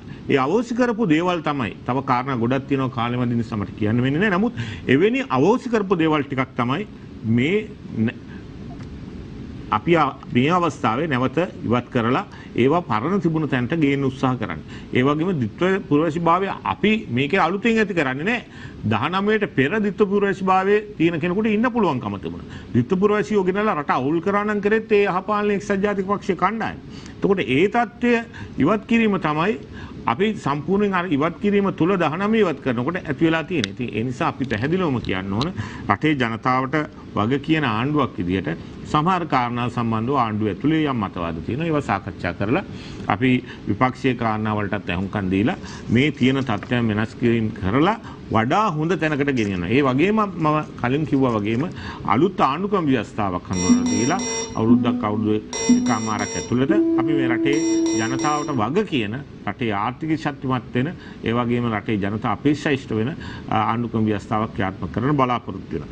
ඒ වගේම එතනදී අපේ ජනතා විමුක්ති පෙරමුණ මන්ත්‍රීතුමා කිව්වා මේ දේශීය ආර්ථිකය හදනකොට මේ කලබලයට හදිස්සිය කරන්න ගිහලා අවුල් වෙනවා. හැබැයි අපිට මේ කොරෝනා ව්‍යසනය තුල පියාල් රටේ ජනතාවට අවස්ථාවක් හදුවා. ජනතාවත් එක් පැත්තකින් තීන්දුව කරා. තමන්ගේ ගෙදර මාස දෙකක් විතර හිර වෙලා හිටපු ජනතාව වගා කරන්න ගත්තා. අලුත් දේවල් නිෂ්පාදනය වුණා. ඒ වගේම අනිත් පැත්තෙන් රටේ පුරම් වෙච්ච කුඹුරු ටික අලුතෙන් වපරන්න තරුණයෝ එළියට බැස්සා. ඒ වගේ තැනකට රට ගියේ කොරෝනාව තුල අපිට කිව්වා අපි පිටරටට අදෑත් ඉක් කරගෙන හැමදාම ඉන්නේ නැතුව රටේ පුළුවන් දේවල් හදන්න කියලා. ඉතින් මේ ලැබිච්ච අවස්ථාව. මේ වෙලාවේ අපිට ආර්ථික අර්බුදයක් තියෙනවා. ලෝකෙටම අර්බුදයක් තියෙනවා. මේ අර්බුදය තුල අපිට විශේෂයෙන්ම විදේශ වලින් ගෙන්නන ප්‍රමාණය අඩු කරගත්තේ නැත්නම් අපි තවත් අර්බුදයකට යනවා. ඒක හංගන්න දෙයක් නෙමෙයි. ඒ නිසා මේ වෙලාවේ ඒව කළමනාකරණය කරමින් යම් පුංචි අපස්ථා විඳින්න ඉස්සරහට යා යුතු බව රට පිළිගන්නවා. ඒ නිසාම තමයි අපි ජනතාවට කියන්නේ මේ ඉදිරි මාස දෙක තුන තුල යම් අපස්ථා තියේ රටේ පොල් මිල වැඩි කියලා අපි පිළිගන්නවා. ඒවා අඩු කරන්න ඕන. ඒ වගේම පසුත නිවාඩු සම්බන්ධ ප්‍රශ්නේ මමත් එකඟ නැහැ. ඒ නිසා ඒවා නිවැරදි කරන්න ඕනේ. එවැනි යම් කාරණාවන් වලට අපි එකඟයි. හැබැයි මේ බිල්ලෙක් 20 බිල්ලෙක්මවලා අපේ ජනාධිපතිතුමා ඒකාධිපතිවරයෙක් යන්න වෙන්න යනවායි කියන කාරණාව අගමැතිතුමා හෝ ආණ්ඩුව යන්න හදනවා. ඒ වගේම ජයාටත් එහා බලය පාවිච්චි කරන්න යනවායි කියන කාරණාව පට්ටපල්ල අමු අසත්‍ය සහ ජනතාව නොමග යවන්න උත්සාහ කරන ඒ හරහා වාසියක් ගන්න.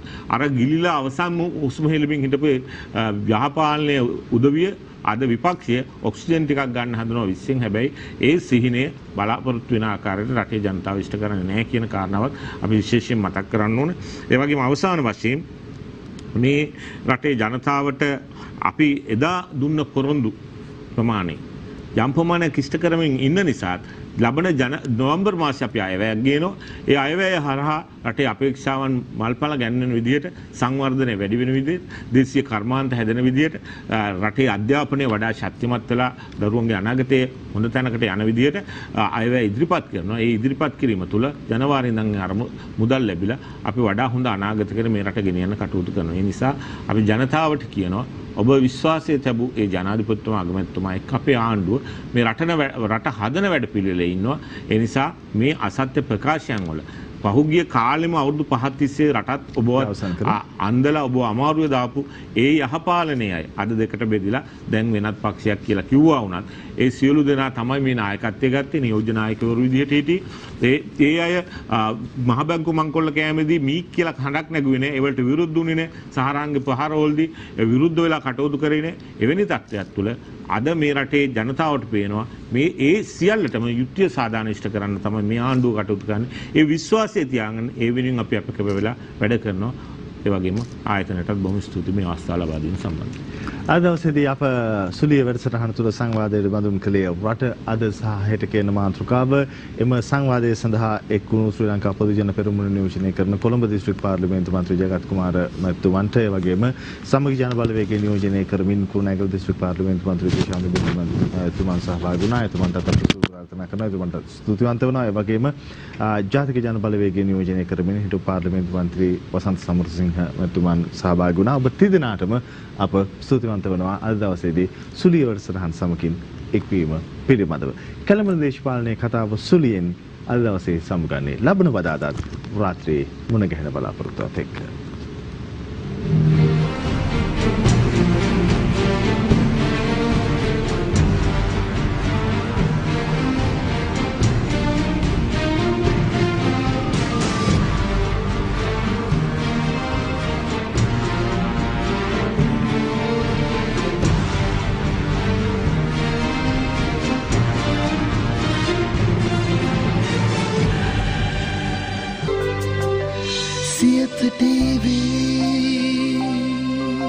දිනපතා අලුත් වීඩියෝ සහ ප්‍රවෘත්ති නැරඹීමට ඉහත බටන් එක ක්ලික් කර සියත TV සබ්ස්ක්‍රයිබ් කරන්න.